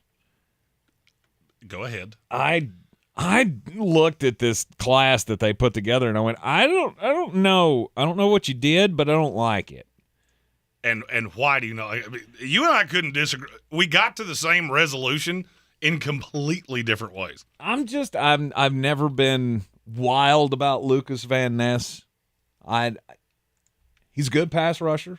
I mean, quality player to pick later than this. I felt like 13 was always too high for Lucas Van Ness, but I did that's not. That's just me. I know you didn't. You had him in your top 10, and that's all well and good. I think he is one of the few pass rushers in this class that I feel like can hold up against the run legitimately in the NFL. But let's say he is what you want him to be. Mm-hmm. And he comes in and he's he's the best pass rusher on this team. Better than Zadarius Smith or Preston Smith or any of the ones that you've ever had. Okay, I'll give you the credit for that. And then I'll look at the rest of the draft and I go, I don't really like any of it. Luke Musgrave. They took several players coming off an injury. Seems like a risk to me. Jaden Reed, who was good at Michigan State, didn't really have a great quarterback. Senior Bowl is where he really jumped off. It's another player I told you that I really liked. It's possible he could be a decent 4. I see that as his ceiling. I think you're too low. You think he could be more than that? Okay. Tucker Kraft. Don't really know much about him because he's a small school kid, but you like him. So I do. I take the tight end whisperer's word. I don't know. I there are names on this list that I just don't know if I like this team at all with Jordan Love and 5,000 rookie wide receivers. I can tell you definitively that I don't like this offense at all. Do you know how many of their top 10 pass catchers are in their first or second year in this league? 8. 10! It's all of them. 10. So let me get this straight. You had a future first ballot, no doubt Hall of Famer that couldn't make it work with the youngins you had last year. So you added 5 more. Then you extended Jordan Love. I have yet to figure out why you did that. Just kick in the option. It's not like he's done anything that's going to balloon it up. Mm-hmm. And so you do all of these things, and have you actually fixed the problem? Who's the number 1 receiver on this team? Romeo Doubs? I would say Christian Watson. Okay. And that is my point in droves. The Green Bay Packers now are the first team in NFL history to have a wide receiver room with more threes than my dating history had before I met Amy. I thought that was a record that would never be touched. You got 10 of them. And it's not that I don't like any of them. It's just a clunky accumulation of talent, and I don't know where they're all going to play. You got 2 tight ends. Neither one of them can block. So, all right, let's say you're going to play 12 personnel. They will both get eaten alive on the outside. May God have mercy on your soul if David Bakhtiari goes down. Mm-hmm. Because your line gets thin in a hurry. And just every time they came on the clock, I went, what are you doing? I like Jaden Reed. I like Luke Musgrave. I like Tucker Kraft. I don't really like them together. Colby Wooden, okay, I get it. I understand that one. I love Carl Brooks. DNA, sorry. I know you want to hear me say something nice. I'll say something nice about Carl Brooks. You took a kicker. You took a quarterback that I didn't even have a priority undrafted free agent grade on. If I could have bet my house, will Sean Clifford get drafted, yes or no, it would have been a vehement no. And you took him in the 5th round. It's one of the most confusing, confounding draft classes I have ever seen. I like Lucas Van Ness, which is what got me to the draft grade that I gave the Green Bay Packers. And it's real simple. It's a great big duh. Mm-hmm. It's a D class if I've ever seen one. I won't be shocked if they have 5 guys out of this class that don't make the roster. And then you try to hide them on the practice squad. It just doesn't make any sense. Because I'll be honest with you, Samori Toure right now is better than Jaden Reed. Right now. Will he be in a year? Probably not. But you add all of these things and none of them help you right now. Luke Musgrave is a project. We love what he could be. Now, if you're going 2-year blip year and you think you're just going to be horror awful, maybe I kind of get it. And 2 years from now, when you have a legitimate quarterback, you'll sort all these things out. But to do all of this and then extend Jordan Love, I don't understand any of what you just did. I don't either. It doesn't make a whole lot of sense. Rather than giving him the fifth-year option that would have been, what, $20 million? Yes, somewhere in that neighborhood. They gave so him, now he can earn more. Right. So they gave him $13 million guaranteed. I don't get it. I mean, and this is not me being a hater. This is not. I just don't get it. And I'm telling you, you mark my words. When final roster cutdowns come down, watch how many of these guys don't make the roster. Mm-hmm. Because it's going to be a copious number of them. They had 5 players in a 13-man class that I didn't have draftable grades on. That's never going to get a positive from me. It's just not. Right. And then I look at what New England was able to trade back to, and I know for a fact Pittsburgh called them. I know it for a fact. And I just feel like you could have moved around the board. You could have done some things. I feel like you could have gotten some of these guys later. I don't like it. I don't. I didn't like it either. And I'm glad that our grades reflected each other on that one because I had a big old duh for the Green Bay Packers as well. And Soaring Eagle with another one of these. I'm your huckleberry. Said you had your choice of Smith and Jigba, Quentin Johnston, Zay, Addison, right there for you at 13. It's not the first round pick I have a problem with. I said this throughout the whole process. I don't know how many young guys you think you're going to throw out there in this work because every Packer fan was, we got to get Jackson Smith and Jigba. We got to get whoever. None of these guys are ones. None of them. And then you add it to a receiver room that doesn't have any veteran leadership in it. None. Mm-hmm. The only veteran leader on this team on the offense is either an offensive lineman or a running back. And how you think you're good on the offensive line? I don't really thoroughly understand that. You didn't draft a single, not nary one of them. Exactly. Bill Buttigieg said Green Bay's draft class is better than the Jets' draft class. I'm not actually going to disagree with you. In terms of talent, I will disagree with you vehemently. In terms of what you did, you're in about the same boat. You're in the Sportsocracy. This is ESPN Asheville. AFC draft grades coming up tomorrow. When we come back from the break, we'll continue with the NFC grades. Talk about the LA Rams. This is your time saver traffic on the new ESPN Asheville. Traffic is slow. 26 eastbound between Brevard Road and the Blue Ridge Parkway. 26 westbound slowing between Airport Road and Long Shoals Road. Smoky Park Highway north and southbound approaching Sand Hill Road is slow. Near Inca Village, Sardis Road moving from Sand Hill Road to Pond Road is slow. Hendersonville Road southbound is slow between the Biltmore Forest area and Overlook Road. Sweeten Creek Road southbound is slow between the Ballantree area and Mills Gap Road. I'm Lee Minfield with your Time Saver Traffic. This report is sponsored by eBay Motors. You do anything to keep your vehicle happy. Let's make sure it stays running smoothly. With eBay Guaranteed Fit, the right parts are just a click away. When you see the green check, you know that part will fit. Get the right parts at the right prices. ebaymotors.com. Let's ride. Eligible items only. Exclusions apply. DQ presents The Sound of Summer Calling.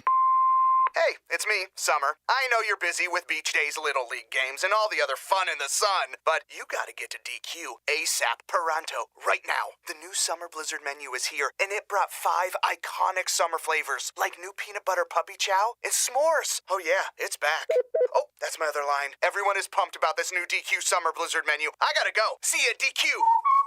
Get it in the app. DQ. Happy tastes good. Get in zone. AutoZone. Welcome to AutoZone, America's #1 brakes destination. We have the pads, rotors, drums, shoes, and brake fluids to improve your stopping power. Right now, save 15% when you get any 2 Duralast rotors with a set of Duralast brake pads. Missing a tool? Ask about our free Loan-A-Tool program and borrow the tools you need to get the job done. Get in zone. AutoZone. Claim based on data from the MPD Group 2021. Deposit required for Loan-A-Tool. Discover credit cards automatically double all the cash back you earn at the end of your first year. Which means... Wait, hold up. Question for the audio engineer. Go ahead. Did I read that right? Discover automatically doubles all your cash back? Yeah, that's what the script says. So if I get a Discover card right now, I can earn twice the cash back. Apparently. Wait! Unlimited first-year cash back match. Only from Discover. See terms and learn more at discover.com/match. If cleanliness is next to godliness, look around the car right now. Is that very godly?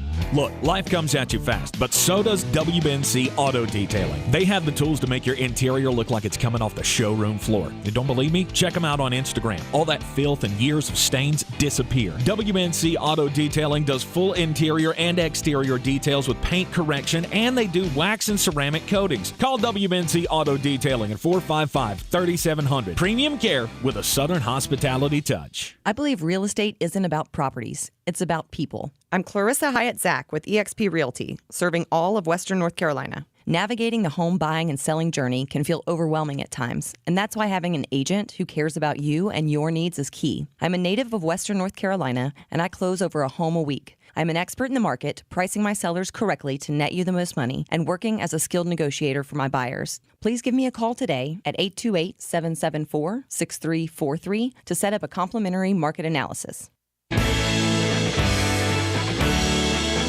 The Sportsocracy. The ceiling is the roof. Let's make it happen. Let's keep moving forward.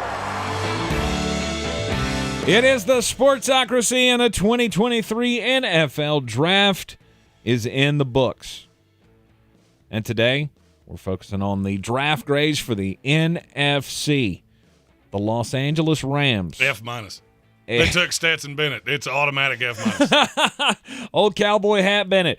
Took him 3 rounds too early, and that's never going to get you a good draft grade from Flostradamus. Well, I mean, for me, they took him 4 rounds too early because they took him at all.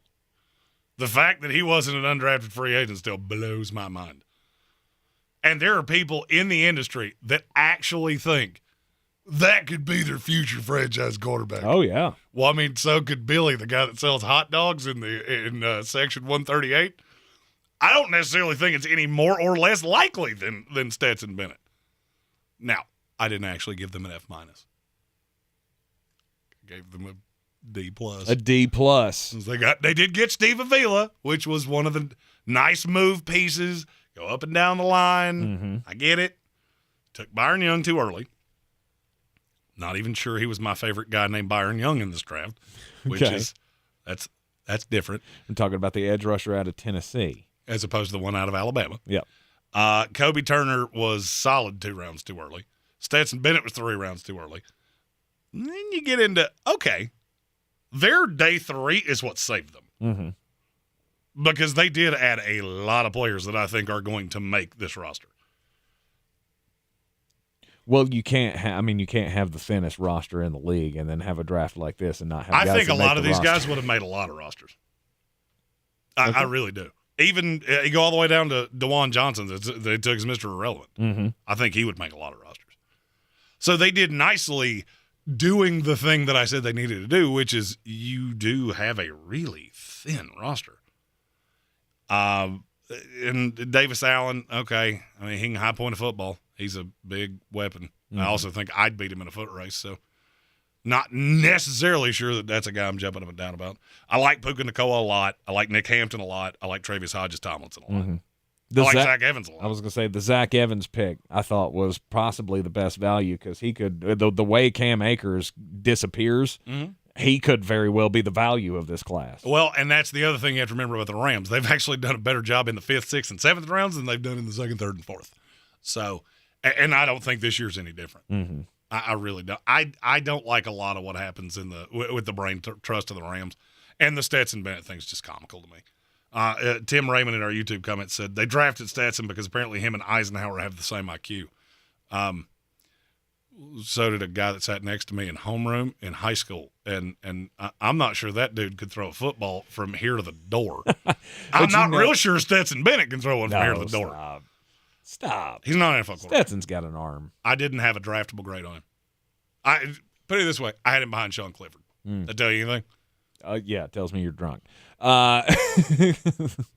He's a teeny tiny little quarterback that has a very backyard Baker Mayfield type of game. If they think he is a long-term solution, that front office is drunker than I thought they were. Yeah, I don't think anybody should look at him as a long-term solution. I agree with you. The 4th round was too high. Somebody was going to do it, and if they were going to you should have let them. You should have let somebody else make that mistake. And then wait until the 6th round. Oh, by the way, I just want to say this as a total aside. I know we've got one more team to do before the end of the hour. If one more person tells me a quarterback's a winner, I'm going to yell at you like a small child. Name me the last quarterback that got drafted in the NFL that wasn't a winner. Okay? Yeah, you tell me the one that played on a 2-10 Valdosta State team that got drafted in the NFL. I hate that argument so much. Oh, he was a winner. There are a lot of quarterbacks that would have been winners at Georgia. You seen that roster? You take a good look around. Really high on the Philadelphia Eagles now all of a sudden because they're starting the Georgia Bulldogs roster. Mm-hmm. The Minnesota Vikings, Flostradamus, how do you feel about how they did in the draft? I mean, they took guys from the same schools. They just wanted to get teammates, apparently. Yeah. Theirs was when I did the graphic for Minnesota, I went, man, this is the shortest named draft in the history of the NFL. First 2 picks came from USC, second 2 picks came from LSU, and then you took a guy from BYU and UAB. They love abbreviations. This is a B- for me. I love Jordan Addison. Mm-hmm. I've heard this pick get just hammered, and I don't get it. You needed somebody with speed to take some pressure off Justin Jefferson. You took the one that was there. And what'd you want them to do, trade up? It's not like they had a whole lot of capital to make that happen. So, yeah, I think Minnesota walked in knowing that the run that I told you was coming was going to start somewhere right there with the Chargers, and they'd take the one that fell. That's what they did. So I'm perfectly good with Jordan Addison. Mekhi Blackmon was a guy that got a lot of hype about halfway through the process on. Thought it was good value. Got him there at the end of the 3rd round. Jay Ward and Ja'Kellen Roy, they were guys that had been talked about with some second day talk, more Roy than Ward. And then Jaron Hall. They said they wanted a young quarterback on the roster, and they did that. And one that's not really going to put any pressure on old Kirk Cousins, and I just don't know that he's the one that you give the job to if you're going to call it quits with Kirk Cousins, which it appears to me the more moves that they make, the further and further down the road that gets. I'm not so sure that I agree with that. Jaron Hall's a developmental piece. There were a lot of teams that liked him. I was shocked he made it as far as he did. So I didn't have a lot of negative to say about Minnesota. I feel like you killed the 1st-round pick, filled your biggest need with, to me, one of the best players on the board. There were still 2 left at that point that I liked better, but I can't be upset about that. Would you have liked them better in this scheme, though? Other receivers? Yeah. I liked Zay for Minnesota better than any of the receivers in this class. I can't say I would have liked him drastically better. I needed somebody that could take safety pressure off Justin Jefferson because that's where your offense goes. Mm-hmm. The Dwayne McBride pick in the 7th round was another one that I liked. I'm curious to see if any of these reports that have gotten really loud about Dalvin Cook are true. Didn't happen before the draft, which makes me think it's not going to happen. Right. Minnesota Vikings get a B-? B-. Which is a respectable, with the limited capital, they had 6 picks total. So that's a respectable showing.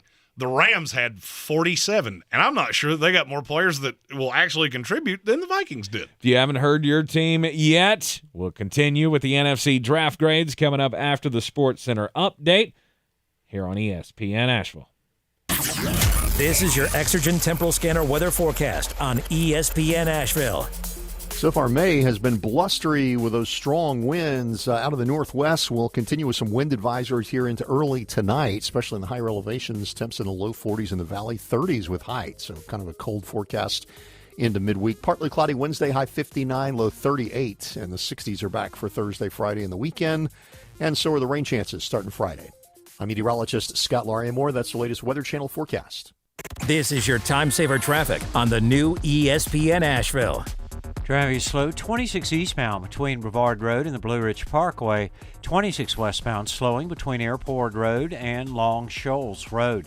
Smoky Park Highway north and southbound approaching Sand Hill Road is slow. Near Inca Village, Sardis Road moving from Sand Hill Road to Pond Road is slow. Hendersonville Road southbound is slow between the Biltmore Forest area and Overlook Road. Sweeten Creek Road southbound is slow between the Ballantree area and Mills Gap Road.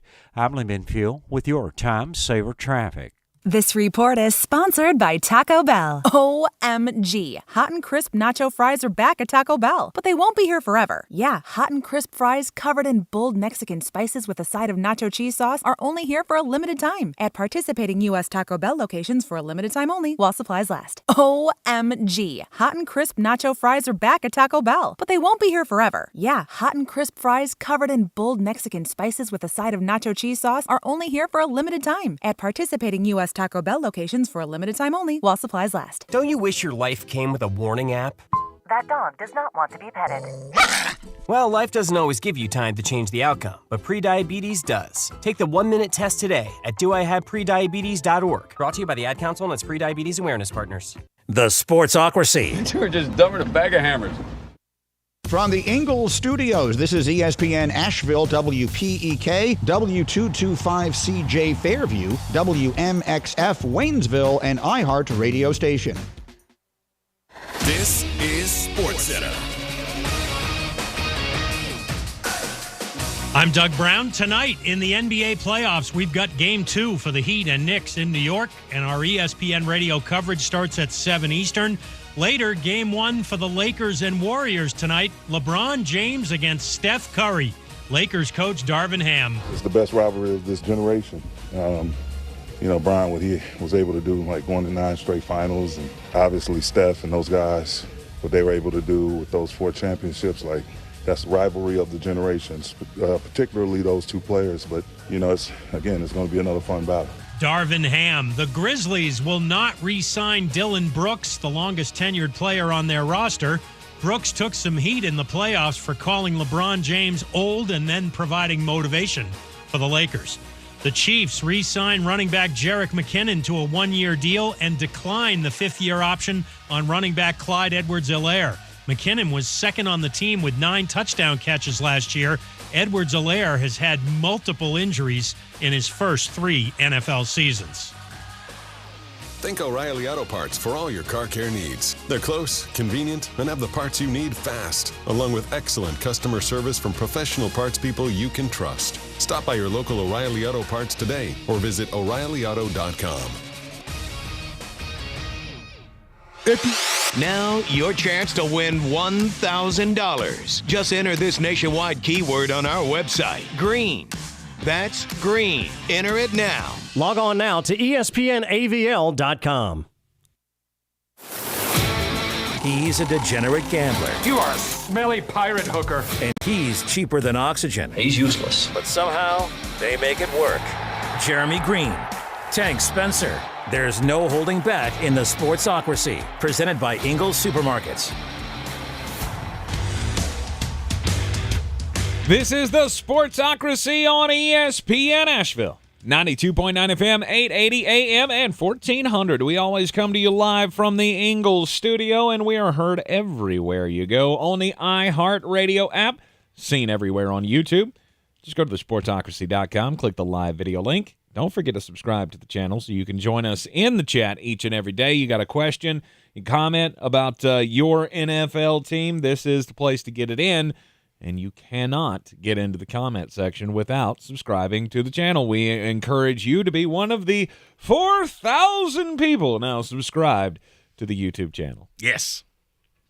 Well, we haven't quite hit 4,000. We're very close. All right, we got like just a smidge. We're very close. Just a smidge more to go. So share it out with your friends as well. And if you are our 4,000th subscriber and you live here in the Asheville area, I will get Tank to give you a hug. High fives. High fives. Yeah, I'm not much of a hugger. But we'll appreciate you a great deal. Indeed we will. This is the Sportsocracy, and we are wrapping up our 2023 NFL draft coverage here with the team grades. How did your team do in the draft? If you're a fan of an AFC team, hold with us. We'll get to those tomorrow. We'll go through each and every team, talk about the fits and the values and all of that, just as we've been doing here today, talking about the NFC. And my Jets falafel. I can't wait to hear you just trash Joe Douglas tomorrow. I'm not going to trash Joe Douglas. I mean, he might catch some less than ideal. Some barbs? Hey, barbs. There you barbs go. is a good word, yes. He'll get some barbs. Tomorrow we'll do the AFC. We continue now with the NFC. In the South Division, the New Orleans Saints adding Derek Carr in the offseason. Is this a team now that can make the playoffs? Can they win this division? I think they have to be the favorite going into this year. You have the best confirmed quarterback, or the quarterback with the best record. The safest quarterback. Right. Can't say he's the best because I don't know what Bryce Young is yet. But we do know he's way better than Baker Mayfield, and he's way better than Desmond Ridder. Correct. The New Orleans Saints, for 194 selections of the annual selection meeting, were trending into a great big duh. And then they did the thing we'd been screaming for them to do for at least 3 rounds. Yeah. A.T. Perry with the final pick. Wide receiver out of Wake Forest. That one selection got him to a C. Okay. I do not like the Brian Breeze pick. I get that you had to do it because Kalijah Kancey went in front of you, because Mozzie Smith went in front of you. Mm-hmm. He has upside. I like it better for New Orleans than I would have liked it for a lot of other teams. I just hope you really understand what you're getting. Because if you're planning on him being a 3-down defensive tackle this year, you are going to be horribly disappointed. And then you compounded that a little bit to me with that second-round pick at 40, taking Isaiah Foskey, who is Marcus Davenport 2.0. I know a lot of our Saint fan friends do not like Marcus Davenport. He has moved on to the Minnesota Vikings. Mm-hmm. Well, I hate to tell you this, but you have now added him to your roster, and he's going to wear a different number and go by a different name. But he is the exact same guy. He's a fine pass rusher. I was going to say, why is that bad? He had some good times. He on the other did. side of Cam Jordan. He did. I'm just not sure that's what I would have done right there. I liked Kendre Miller in the third round with not knowing what you're going to get out of Alvin Kamara. We don't know what the suspension is going to look like. Him and Jamal Williams, to me, could keep that rushing attack afloat. There are a lot of people that threw some really big comparisons at Kendre Miller. And so I think that was a nice value. I like the Saldivari pick. I like the Jay Kaner pick. Jordan Howden. If you like special teams players, you're going to love him. If you needed somebody who's actually going to play on your defense, you are not going to love him. I would say the same thing about that you say about betting on baseball. If you love special teamers, you might need to find a meeting in the basement of a church with stale cookies and white coffee. Right. And then A.T. Perry, which is hi, one of my name is Andreas, and I'm a Saints fan, and I really, really love gunners on special teams. Andreas was super happy. The whole draft, as you said, was saved for him when A.T. Perry got 100%, picked. As well it should have. Because that was it one of the was great picks of the every draft. pick. Oh, look, we've traded up again. And then we didn't take A.T. Perry. And I'll just tell you, I told we had a ton of Saints fans watching us over the 3 days of the draft. I will tell you, I went down the rabbit hole, as I told Joe Wood, on A.T. Perry. And I'll go ahead and tell you, I got a little back.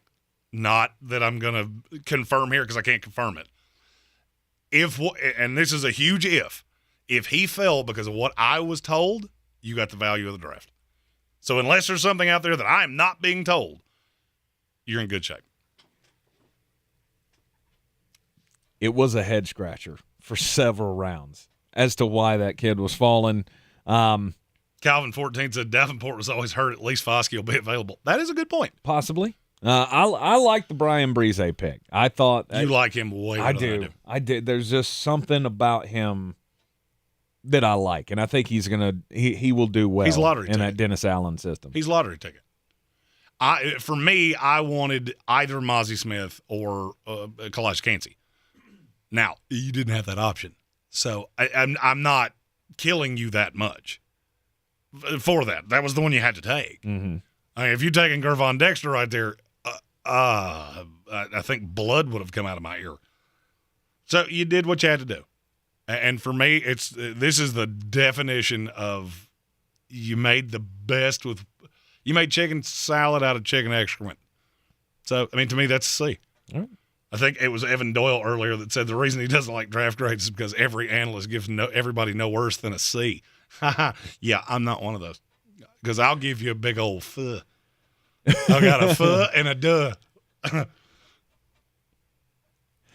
How about the New York Football Giants? Did they duh? They did not duh. I actually love this class. I do too. I love this class for the New York Giants. Deonte Banks, they get their guy. They moved it, one spot with Jacksonville? Mm-hmm. They had been calling for several picks. Still got their guy. I talked about him a lot in the process. I think he's a day one guy. You put him with a Dory Jackson, and, okay, bring me the Miami Dolphins. I have two corners that can run with anybody you want. Mm-hmm. Now, what I thought was, oh, well, you got Deonte Banks, but my smart New York Jets are going to take John Michael Schmitz for you. No! No, they didn't. Why? He winds up in New York, but your team, opted not to take him. You took Joe Tipman instead of John Michael Schmitz. I'm not ready to talk about that yet. Well, get ready because we're going to talk about it tomorrow when we do the AFC draft grades. But John Michael Schmitz, and then following that up with Jalen Hyatt, who I think is now your second best wide receiver on this team, maybe? Here's the thing, I apologize to whoever said this. I can't see you in the chat right this second. Somebody said Jalen Hyatt was going to be a bust. The Giants might be the best place he could possibly have gone. And let me tell you why. He is an over-the-top deep threat, I think, immediately. You go back and watch him in the SEC, it was beyond a shadow of a doubt the best deep threat in this class, consistently. Now, he's going to take the top off the defense. I think he makes Sterling Shepard better. I think he makes Darius Slayton better. I think they absolutely crushed it with the first three picks. Now, did I love what they did in day three? No, I did not. Because you took three players two that I didn't have draftable grades on, one that I barely did. So let's just stick talking about the good, because I'm not sure there's any team that I like their first three picks more than the Giants. Okay. They're also the only team in the NFL whose first three picks were all guys I at some point put with the New York Giants during the process. So, I mean, to me, it's hard to hate. You get a long time. I can't tell he's ever your one, but I feel very safe in saying he's immediately your two in Deonte Banks. You get your 10-year starter at center in John Michael Schmitz, and you get an over-the-top threat in Jalen Hyatt. Yep. I felt like this was like a solid B+. B+. Yeah. Yep, they got a B+ from me. Would have been an A, except they basically took a 5th, a 6th, and 2 7ths and went, hey, look, we can set picks on fire. No faith in Eric Gray, huh? You shouldn't have. I don't. You shouldn't have. No, the Giants just really have this fixation with running backs that should barely be in the NFL. I don't know what that is. They have never put a running back behind Saquon Barkley that I didn't go, I forgot he was in the league. Matt Breida. That irks me. There were 50 better running backs on the board than Eric Gray. Now it's time to talk about the masterclass. The masterclass. You're not going to like what I say about this. I'm telling you, you're not going to like what I say about this. The masterclass and how to build an NFC champion. Go ahead. Next up, it's the Philadelphia Bird Dogs. Oh, God, I already hate that. I already absolutely detest that with every fiber of my soul. The Philadelphia Eagles just going all in on Georgia Bulldogs yet again. After taking 2 of them in last year's draft, and then they ended up with 4 of them over the weekend, including the trade with the Detroit Lions to get DeAndre Swift. Jalen Carter at number 9, traded up 1 spot to get him just in case Chicago was flirting with disaster there. Nolan Smith came at number 30 in the first round, and then they took Keely Ringo on day 3. And thus the jokes began. All of the new logos for the Birds. Well, the Eagles are going to change their logo and put the Georgia G in the middle of it. Oh, God, if one more person said that to me, I swear I was going to break my phone and go back to a flip phone. Just stop it. Okay, just stop it, Howie. Stop playing into it. Now, I love the Jalen Carter pick. Mm-hmm. I don't necessarily think you had to come up a spot, but I understand why you did. From my intel, they called every team from 5 down and tried to get up to get Jalen Carter. Got him at 9. That's an absolute A+. Yes. I'm going to skip it next one, and we're going to come back to it. Tyler Steen, which was a pick that really angered our Eagle buddy Bob Brown. Okay, that is one of the safest offensive linemen in the NFL draft in the last 5 years. Is he ever going to be great? No, but he is a phenomenal swing piece that can play every spot on the offensive line except for center. I understand why you did it. Mm-hmm. Sidney Brown, I think he can come in and contribute right away in a very bad safety class. Keely Ringo, very nice developmental piece. Tanner McKee, Moro Ajomo, to me, was one of the best picks of the draft at 249. McKee's a nice developmental third. I hope maybe one day he turns into something. Now, could you please explain to me what it is about Nolan Smith that people are absolutely losing their minds about? What do you mean? Every team in the NFL passed on him. Not every team. Almost every team in the NFL passed on him. All of them. Okay. And yet, that is the player that people keep talking to me about. Mm-hmm. You get that was their worst pick of this draft, and it's not even kind of close. Now, does it have upside? Absolutely. If you told me any of their 7 choices, any of the 7, looked like an unmitigated failure 4 years from now, I'll bet my house it's Nolan Smith. Bob Brown said he ran a 4.39. So did Vernon Golston. Trust me, I've read this book. I know how it ends. Mm-hmm. Now, depending on what you're planning on doing with him, Hassan Reddick. And I get that to a point. That's not how I see him. I've seen him as an off-ball linebacker the entire time. Then when the card came up, I went back and watched this just to make sure that I heard what I thought I heard. Mm-hmm. When the card goes up, every team in the NFL's got somebody at the draft, writes it on the card. It comes in from the war room. They hand it to the commissioner reads it. He was announced as an edge guy. If you think he's a 4th guy on the edge in a 4-man front, you will break him. You mark my words. I agree. And it scares me to death that that's how you announced him. Nolan Smith, hyper athletic. I'm going to say this for about the 500th time, and I say this every draft year. If it was only on athleticism, we would draft guys from track and field competitions. Mm-hmm. It's not, and we don't. Mm-hmm. There is a reason that 29 teams passed on him. Straight up. Many teams that needed pass rushers looked at Nolan Smith and went, mm-mm. Yep. Because all of us, or at least the people I know in this industry, we all looked at each other. What do you see him doing? And I got 6 different answers. Mm-hmm. That always makes me nervous. I think he went to a phenomenal spot. I don't think you're going to see nearly as much of him in year 1 as people think. But it is really starting to rub me the wrong way that the Jalen Carter thing almost just seems to be an afterthought, and everybody's losing their mind about the guy that ran a 4.39. One of them was unequivocally a top 5 pick in this draft. The other one went at 30, which was where he belonged.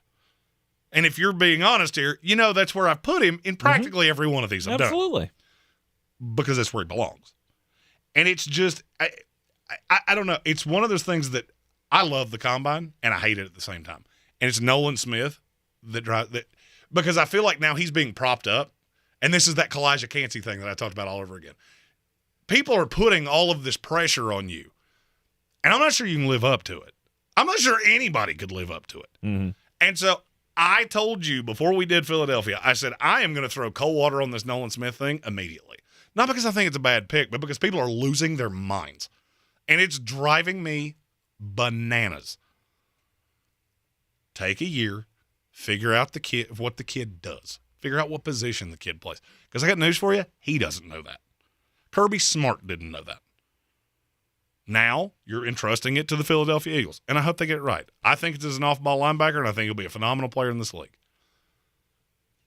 But all of this unbelievable hype because this kid ran really fast, it ain't good.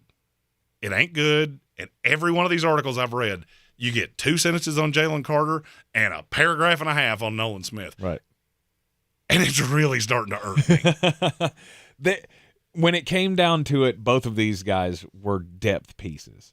Mm-hmm. They're depth pieces for this team. For a year. They should not be expected to come in and immediately contribute, although Jalen Carter is going to come in and have an immediate impact. And absolutely he will. But he doesn't have to. He doesn't have to come in and produce right away. And neither does Nolan Smith. And I think with this team, they will figure out the best. He's the move piece. I agree. Here's can go anywhere. Okay, let me elaborate a little bit. Here's what's bothering me. If we get 6 weeks into this season and Nolan Smith's played 60 total snaps, I can tell you there are people that are going to lose their minds and think, oh, well, what happened to this kid? That's the way it should be. There's a reason this many teams passed on him. And I got news for you. Philadelphia hadn't taken him, he was going to fall quite a bit further. He is a very good leader. I think he's a good player. I think he's a lot of things. I also think he's a guy that you need to temper your expectations on because there are people that think he's going to come in and be Von Miller because he ran a 4.39. If I had $1 for, and Alex S. in our YouTube comment said Amari Barno. Amari Barno was much rawer, and he also didn't really have a position, but he ran a 4.36. There have been a lot of guys that have run really fast times like this. When you don't see them go in the top 10, there's a reason. And with Nolan Smith, there's a reason. It's just not being talked about. This just wax poetic that Philadelphia had the best draft by 43 miles. No, they didn't. It was good. They got a high grade. They got an A from me. Just now that I've got everything off my chest that I wanted to. This idea that they just no doubt blew this out of the water and nobody's even close. I don't agree with you. They took a very safe talent in Jalen Carter. They took a very high-end, risky talent in Nolan Smith, and then they took 5 solid players behind that. That's an A all day. But this, I think it was Stephen Tao that said they should get a G+. First of all, credit for the creativity. But it's just getting insane that everybody, they were the no-doubt winner. Okay. Just do me a favor. Go back and look at every no-doubt winner of every draft class. Tell me how many of them worked out. You're in the You're in the Sportsocracy. This is ESPN Asheville. This is your time saver traffic on the new ESPN Asheville. Traffic is slow. 26 eastbound between Brevard Road and the Blue Ridge Parkway. 26 on the westbound side, stop and go between Airport Road and Long Shoals Road. Near the NC Arboretum, Brevard Road, north and southbound crawling, approaching Clayton Road due to an incident. Motorists are advised to follow instructions of on-scene personnel. Use caution. Sweeten Creek Road southbound, stop and go between the Blue Ridge Parkway and Mules Gap Road. Hendersonville Road southbound, stop and go between Biltmore Forest and Overlook Road. I'm Lyndon Fuel with your Time Saver Traffic. This report is sponsored by Staples Stores. During Staples Small Business Deal Days, find new deals in-store each week. Plus, rewards members get $30 back in rewards when they spend $100 or more. Rewards offer ends May 13th. Limit 1. Redeemable in-store only. Save big for your business at Staples. At Progressive, we know how much you love your recreational vehicles, so we decided to record this commercial in an RV. With a family on vacation. Mom, who are these people? Oh, that's Flo and Jamie. They're recording a commercial, sweetie. Don't they do that in the studio? Normally. No. But we wanted to feature a family who bundled their home and RV and saved with Progressive. Yeah, it looks like you're all out of chips. Okay, I think we'll just drop you off at the next gas station. Bundle your home and other vehicles with Progressive. Progressive Casualty Insurance Company, affiliates, and other insurers. Discount not available in all states or situations. It's the Marketer's Report. Today, Capital One's Chief Brand Officer, Mark Mentry, weighs in on building loyalty with customers. Capital One has really worked to create amazing access moments for our customers. We will do sound check parties that only Capital One cardholders can get access to, and we can't pull that off without iHeart. As the #1 audio company, iHeartMedia gives marketers access to the audiences, insights, and data you need to grow. If you're a marketer, go to iHeartResults.com. Just keep your eye on the ball. At Ingles, we know that big dreams don't always make it to the big leagues. But we also know that baseball, it's family. It's about building character. And as sure as there'll be some stumbles on that journey from first to home, we'll be right there, cheering you on.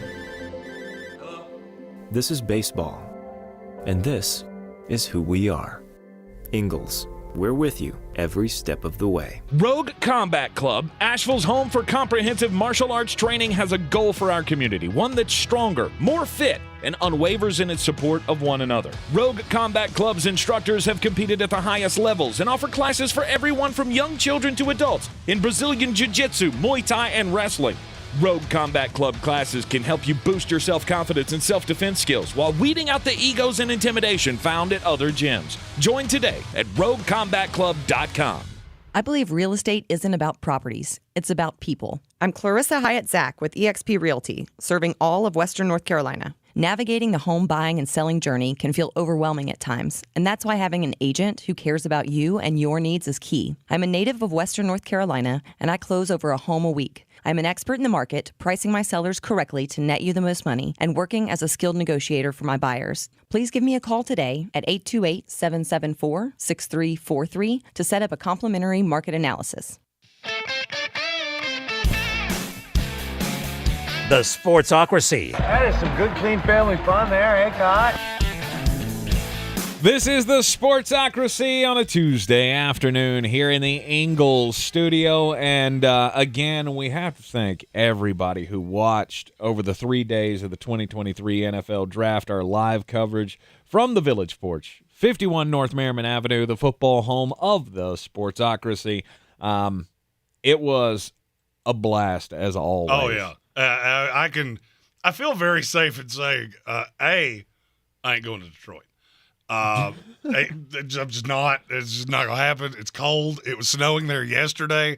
I don't know if you know this about me.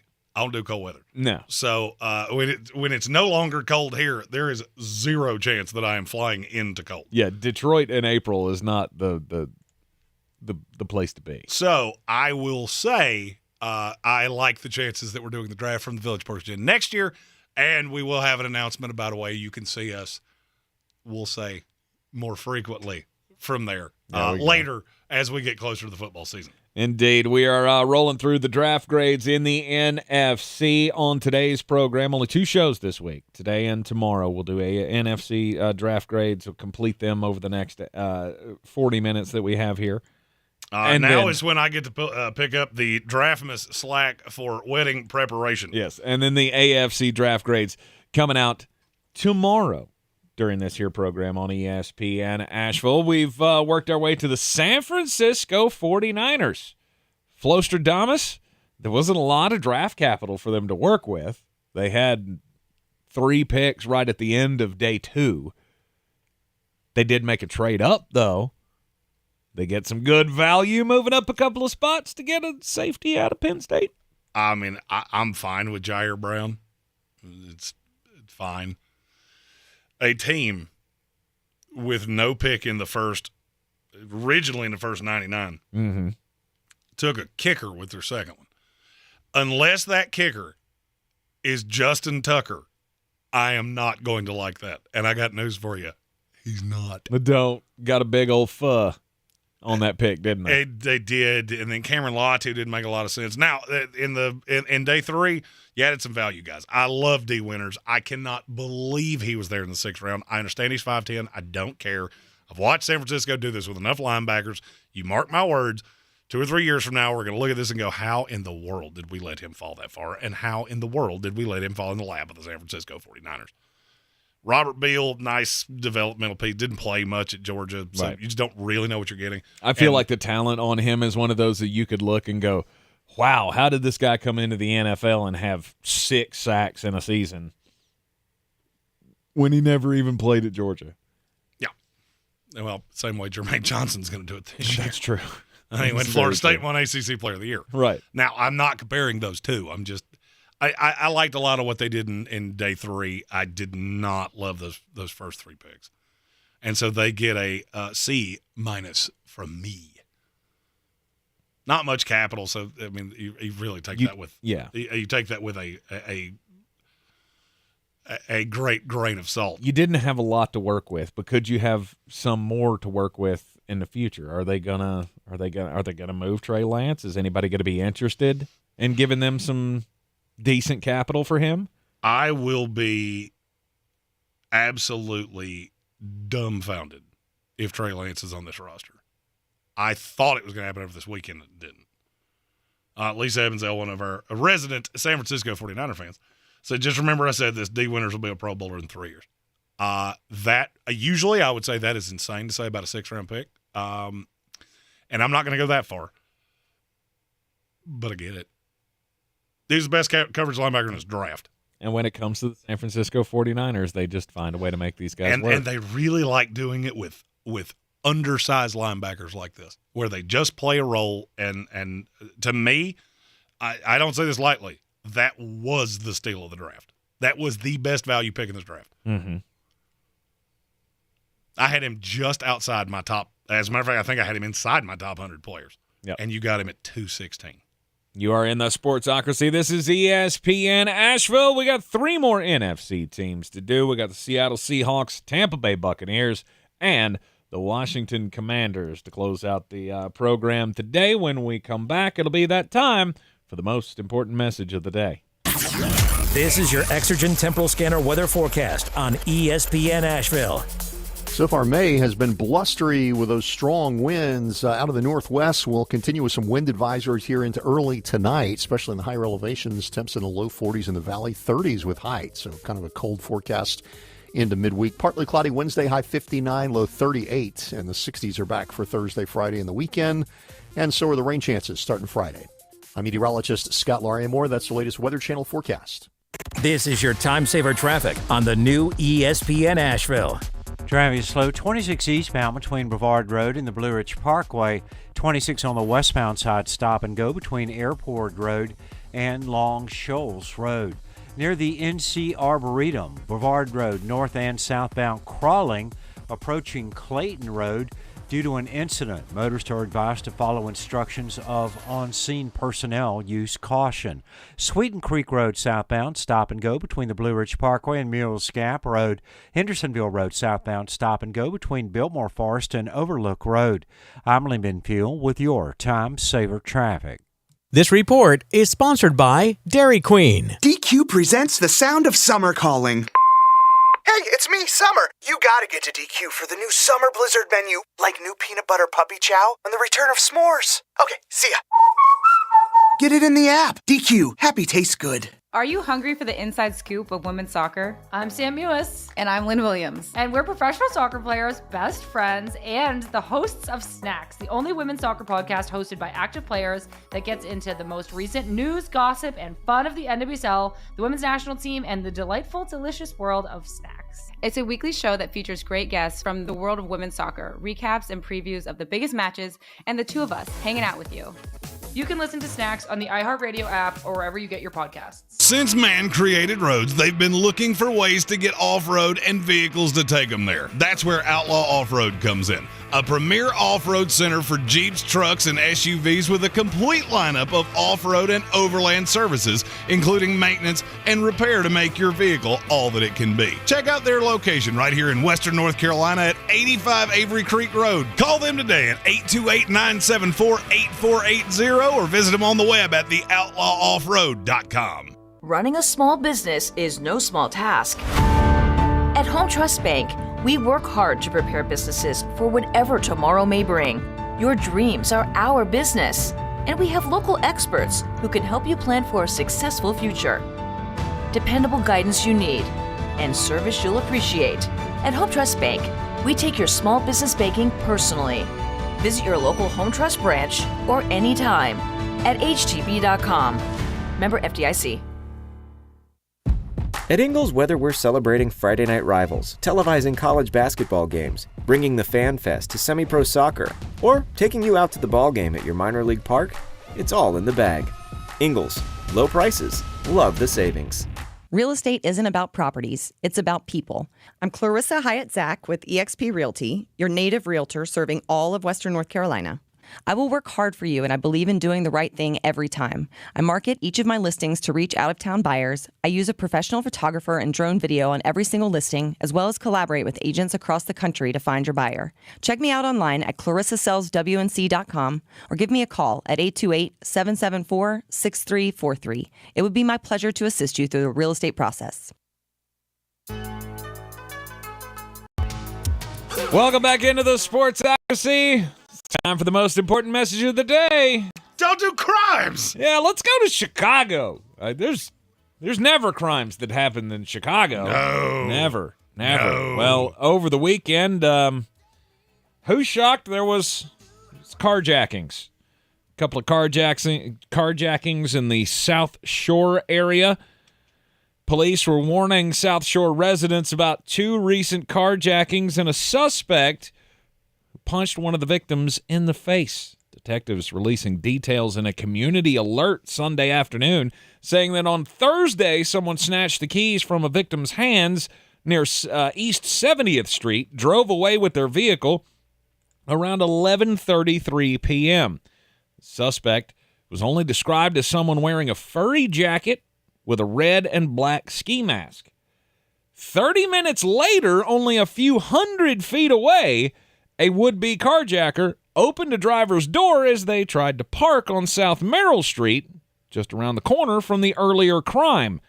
Police said that the offender punched the driver in the face and tried to take their car, but the hijacking failed. Now, the suspect in this case is described as between 5 feet and 5'7", wore a hoodie, black jeans, and a mask, and is said to be between the ages of 10 and 13 years old. Don't do crimes.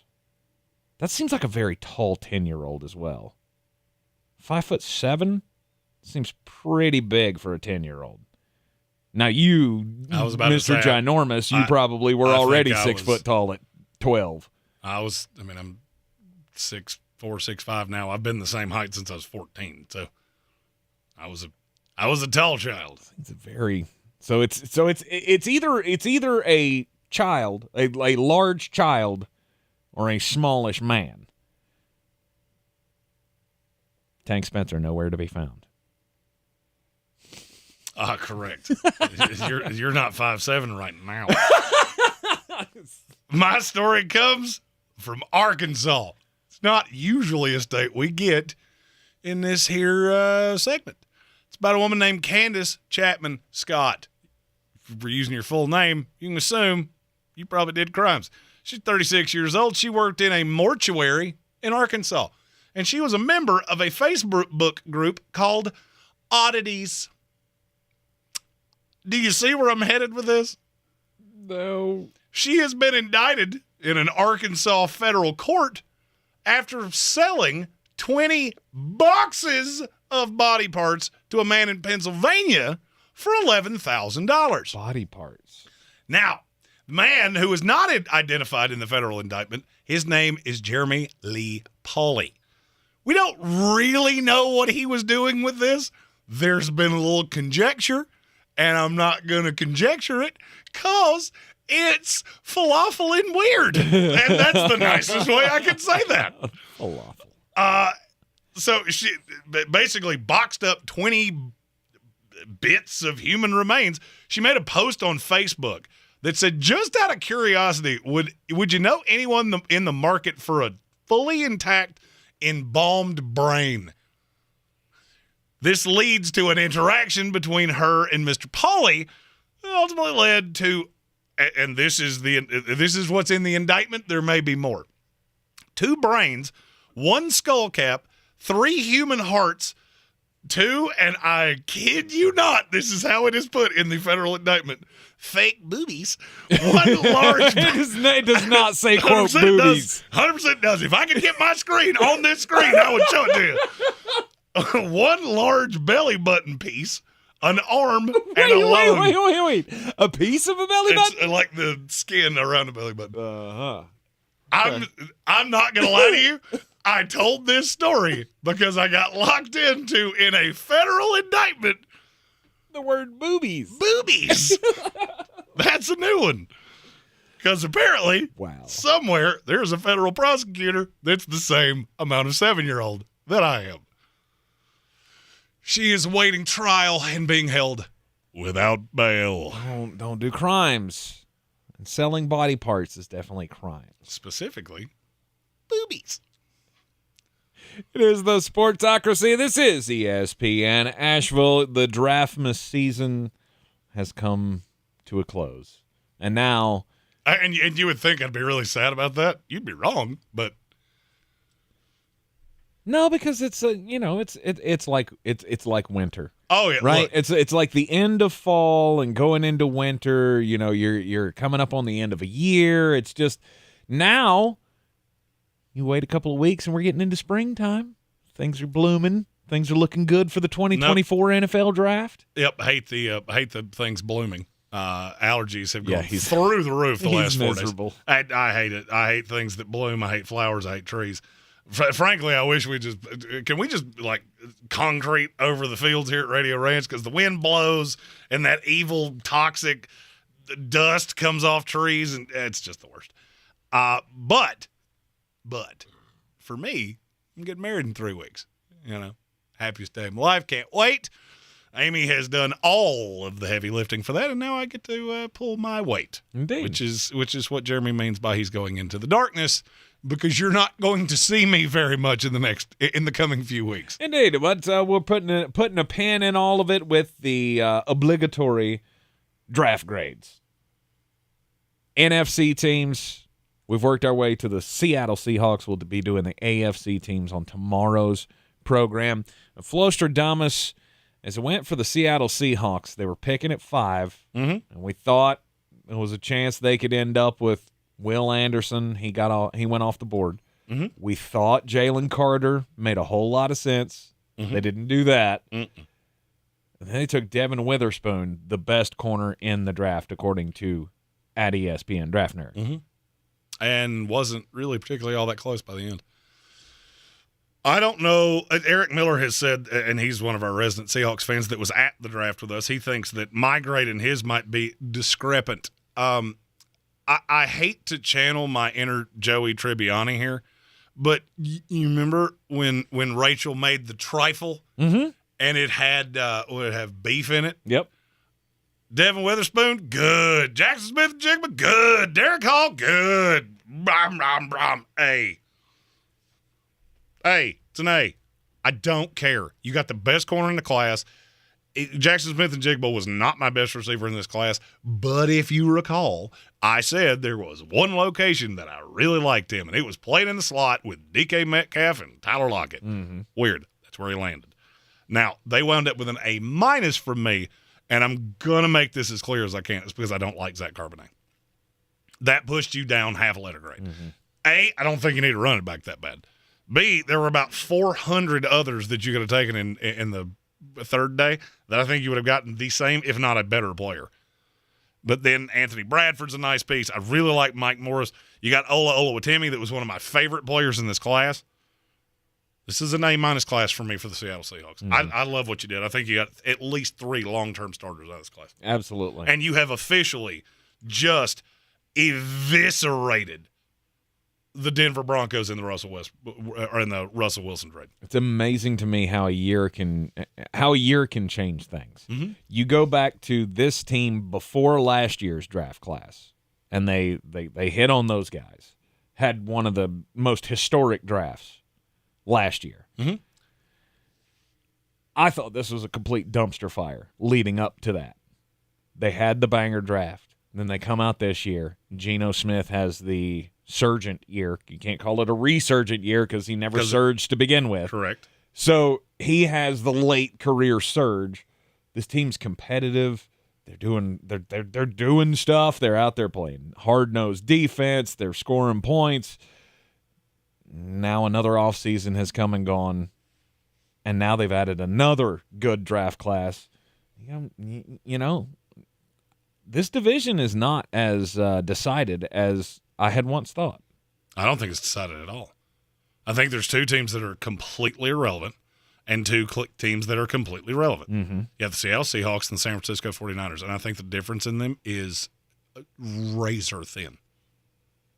Razor thin. And I'm not sure Seattle's not better. I don't buy Brock Purdy at all. So you just assume that I'm going to keep saying this all offseason long. Right. Now, you tell me you get 6 games to Sam Darnold, maybe Kyle Shanahan gets a few games to figure out how wrong he is. Maybe we can talk. I love what Seattle did. Mm-hmm. I do too. I was dumbfounded they took Devin Witherspoon because that just completely flies in the face of everything they have ever valued out of a cornerback for many, many years. Mm-hmm. But then you hear Pete Carroll talk about him. I mean, compared him to Troy Polamalu. First of all, I watched copious amounts of tape on Devin Witherspoon. I never got that read. But if that's how he feels, then yeah. My only qualm with Seattle's draft is how much better would I have liked it had they taken John Michael Schmitz instead of Zach Carpenter. That would have been an A+. Yeah. But they still did very well for themselves. Very well. Plugged a lot of holes. This team's going places, whereas I did not think that they were going anywhere 2 years ago. Pete Carroll has shown how important front office stability and coach stability is. Yes. I mean, because we were ready to throw dirt on this team of it's over, it's not anymore. It's not anymore. Now you're competitive with San Francisco, and that's a much closer division than San Francisco wants it to be. Put it that way. Well, and you look around and go, now you've got Tariq Woolen and Devin Witherspoon with the pieces you already have with Jamal Adams coming back. Mm-hmm. The quarterbacks in your division are an old Matthew Stafford, half a year of Kyler Murray, and Brock Purdy. Yep. You're in pretty good shape with the secondary like that. Now a team not moving up, a team moving to the back. It's my team, Tampa Bay Buccaneers. Oh. Talk about the Bucs draft haul coming up next, and get the Washington Commanders in here as well as we round it out for this Tuesday. This is your time saver traffic on the new ESPN Asheville. Traffic slow 26 eastbound between I-40 and Bavard Road. 26 westbound slowing between Airport Road and the Blue Ridge Parkway. 40 westbound near George's Branch Road. Traffic is slowing. Near the NC Arboretum, Bavard Road north and southbound approaching the Blue Ridge Parkway. Traffic is slowing. West of Fletcher, NC 191 southbound near North Mills River Road. An accident here has a lane closed. Fletcher area, Hendersonville Road north and southbound near Fanning Bridge Road is slow. Hendersonville Road southbound slow between Biltmore Forest and Overlook Road. Sweeten Creek Road southbound slow between the Blue Ridge Parkway and Mills Gap Road. I'm Lynn Benfield with your Time Saver Traffic. This report is sponsored by Taco Bell. OMG. Hot and crisp nacho fries are back at Taco Bell, but they won't be here forever. Yeah, hot and crisp fries covered in bold Mexican spices with a side of nacho cheese sauce are only here for a limited time at participating U.S. Taco Bell locations for a limited time only while supplies last. 2 NBA insiders podcasting twice a week to plug you right into the NBA grapevine. All happening in only one place. This League Uncut. The new NBA podcast with me, Chris Haynes. And me, Mark Stein. Join us as we team up to expound on everything we're covering, hearing, and chasing. Listen to This League Uncut with Chris Haynes and Mark Stein on the iHeartRadio app or wherever you get your podcasts. DQ presents The Sound of Summer Calling. Hey, it's me, Summer. I know you're busy with Beach Days Little League games and all the other fun in the sun, but you gotta get to DQ ASAP Pronto right now. The new Summer Blizzard menu is here, and it brought 5 iconic summer flavors, like new peanut butter puppy chow and s'mores. Oh yeah, it's back. Oh, that's my other line. Everyone is pumped about this new DQ Summer Blizzard menu. I gotta go. See ya, DQ. Get it in the app. DQ. Happy tastes good.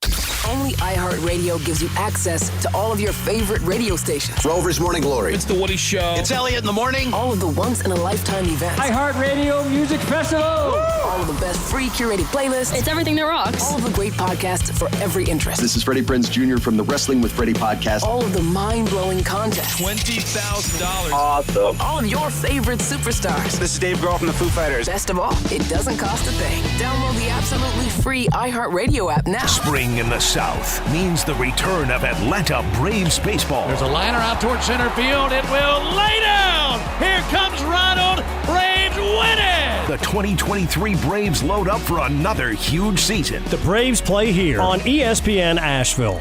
If cleanliness is next to godliness, look around the car right now. Is that very godly? Look, life comes at you fast, but so does WNC Auto Detailing. They have the tools to make your interior look like it's coming off the showroom floor. You don't believe me? Check them out on Instagram. All that filth and years of stains disappear. WNC Auto Detailing does full interior and exterior details with paint correction, and they do wax and ceramic coatings. Call WNC Auto Detailing at 455-3700. Premium care with a Southern hospitality touch. At Ingles, we know that big dreams don't always make it to the big leagues. But we also know that baseball, it's family. It's about building character. And as sure as there'll be some stumbles on that journey from first to home, we'll be right there, cheering you on. This is baseball, and this is who we are. Ingles, we're with you every step of the way.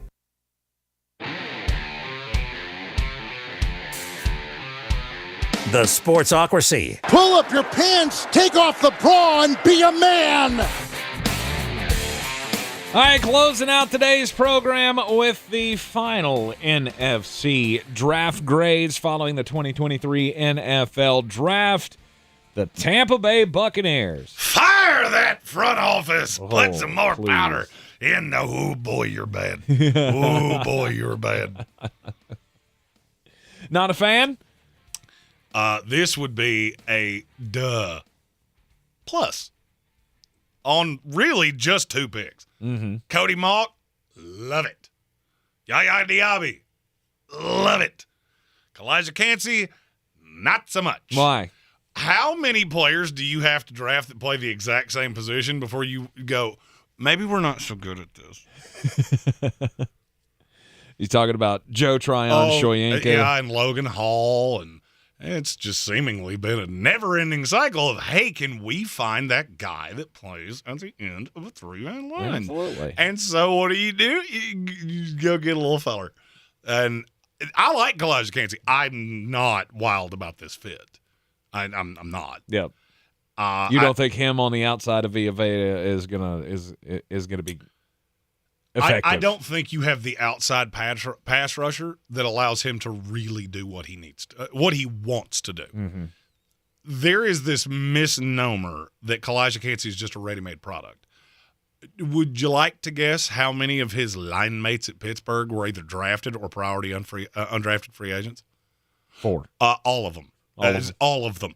If they were available, they are with an NFL team now. Mm-hmm. Dylan Alexander, Habakkuk Baldonado.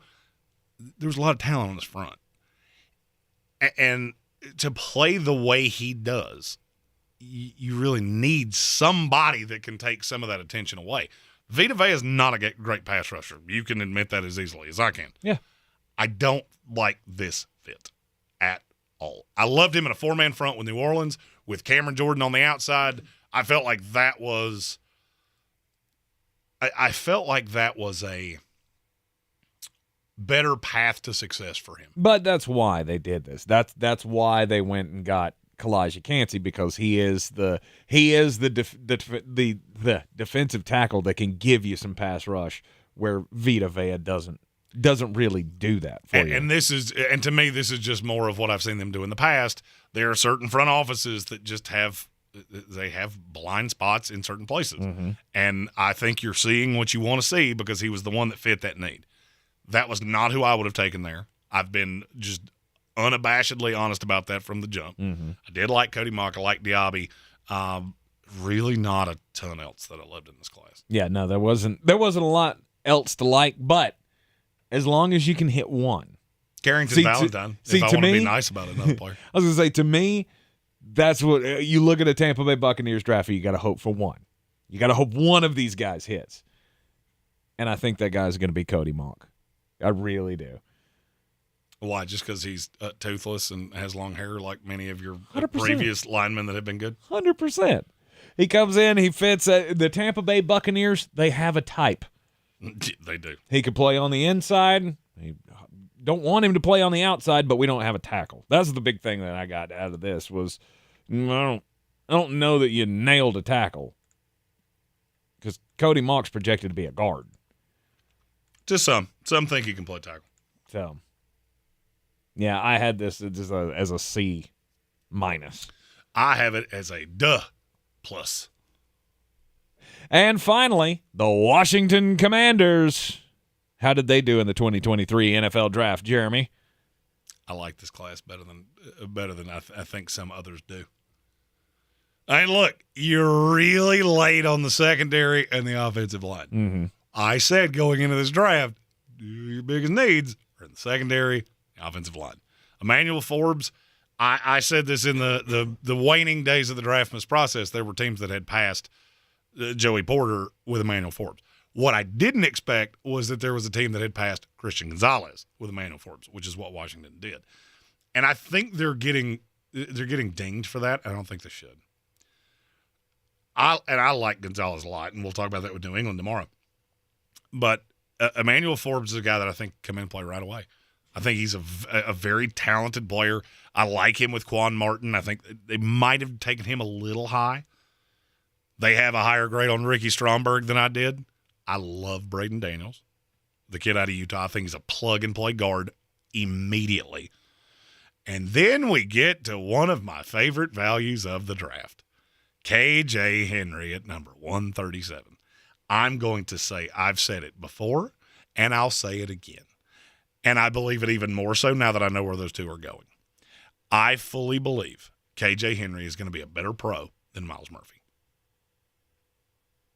I think that's one of the value picks of the draft. Mm-hmm.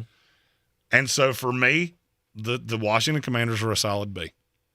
Could you have done better? Yeah. I think you could probably have gotten Ricky Stromberg a little later. Don't necessarily love that both of your first two picks were corners, but they play a different brand of football. Quan Martin's that move piece. We talked about him in the pre-draft, playing that Chauncey Gardner-Johnson role. I'm not or averse to Landon it. Collins role. Could, yeah. However you want to view it. And trust me, every team in the league is going to have one. Give us about a year. Every team in the league is going to have one. Absolutely. Glenn F. said no linebacker for the Commanders. That's a mistake I have. I'm not going to lie to you. Jack Campbell would have been the perfect fit. I would have liked Deion Henley. They obviously did not like him as much as I did. And a lot of other teams didn't. He fell to a place that I did not expect. So, I mean, I get what you're saying, and I go back to what I said about Jamin Davis when they drafted him. It is going to be a very specific linebacker that can play next to him. And I think by the time they got on board at 47, there wasn't one that they felt like could do that. Mm-hmm. And so now I would say watch them in the secondary market, watch them after the preseason when guys start getting cut. Don't be shocked if a linebacker winds up on this team. And a little birdie told me there might be a linebacker that's available coming from another team that's very close to this team. Maybe they drafted one in the draft. Decline this guy's with your option. Maybe he's a solution for the Washington Commanders. Don't know who that could be. Patrick Queen? Might be. Might be who I'm talking about. I think I'm hovering over the answer here. It is the Sportsocracy. This is ESPN Asheville, and the draft is in the books, but the draft grades roll on tomorrow. We're only here on halfway ESPN done. Asheville. Nobody's more committed to draft grades than us because we know you love your team, and we love talking about your team. One more show this week. It's the AFC, and you're going to get to hear me say just god-awful things about my team tomorrow. If you don't already have a reason to tune in, there's one for you. There you go. AFC draft grades coming up tomorrow here on ESPN Asheville at 3 o'clock. Yes, we will be with you tomorrow, and then we will be off Thursday and Friday. Be back with you on Monday here in the Ingles Studio. Take care. Have a great weekend. We'll see you tomorrow. This is your Exergen Temporal Scanner weather forecast on ESPN Asheville. So far, May has been blustery with those strong winds out of the northwest. We'll continue with some wind advisories here into early tonight, especially in the higher elevations. Temps in the low 40s in the valley, 30s with height. So kind of a cold forecast into midweek. Partly cloudy Wednesday, high 59, low 38. And the 60s are back for Thursday, Friday, and the weekend. And so are the rain chances starting Friday. I'm meteorologist Scott Larimore. That's the latest Weather Channel forecast. This is your time saver traffic on the new ESPN Asheville. Traffic slow, 26 westbound between Airport Road and the Blue Ridge Parkway. 26 eastbound slow between I-40 and the French Broad River. 40 on the westbound side is slow between the Smoky Park Highway and George's Branch Road. Near Avery Creek, Boulevard Road north and southbound approaching Long Shoals Road is slow. West of Fletcher, NC 191 southbound near North Mills River Road, an accident, a lane closed. Sweeten Creek Road southbound, stop and go between the Blue Ridge Parkway and Mills Gap Road. Hendersonville Road southbound, slow between the Biltmore Forest area and Overlook Road. I'm Lynn Benfield with your Time Saver Traffic. This report is sponsored by Taco Bell. OMG. Hot and crisp nacho fries are back at Taco Bell, but they won't be here forever. Yeah, hot and crisp fries covered in bold Mexican spices with a side of nacho cheese sauce are only here for a limited time at participating U.S. Taco Bell locations for a limited time only while supplies last. Crooked teeth may embarrass kids whose families can't afford braces, and trying to fix their teeth themselves can make things worse. Luckily, there's Donated Orthodontic Services, a program from the American Association of Orthodontists. For children and teens who qualify and are matched with a volunteer orthodontist, treatment can be life-changing and help them smile with confidence. Learn more at aaoinfo.org. From the Ingles Studios, this is ESPN Asheville, WPEK, W225CJ Fairview, WMXF Waynesville, and iHeart radio station.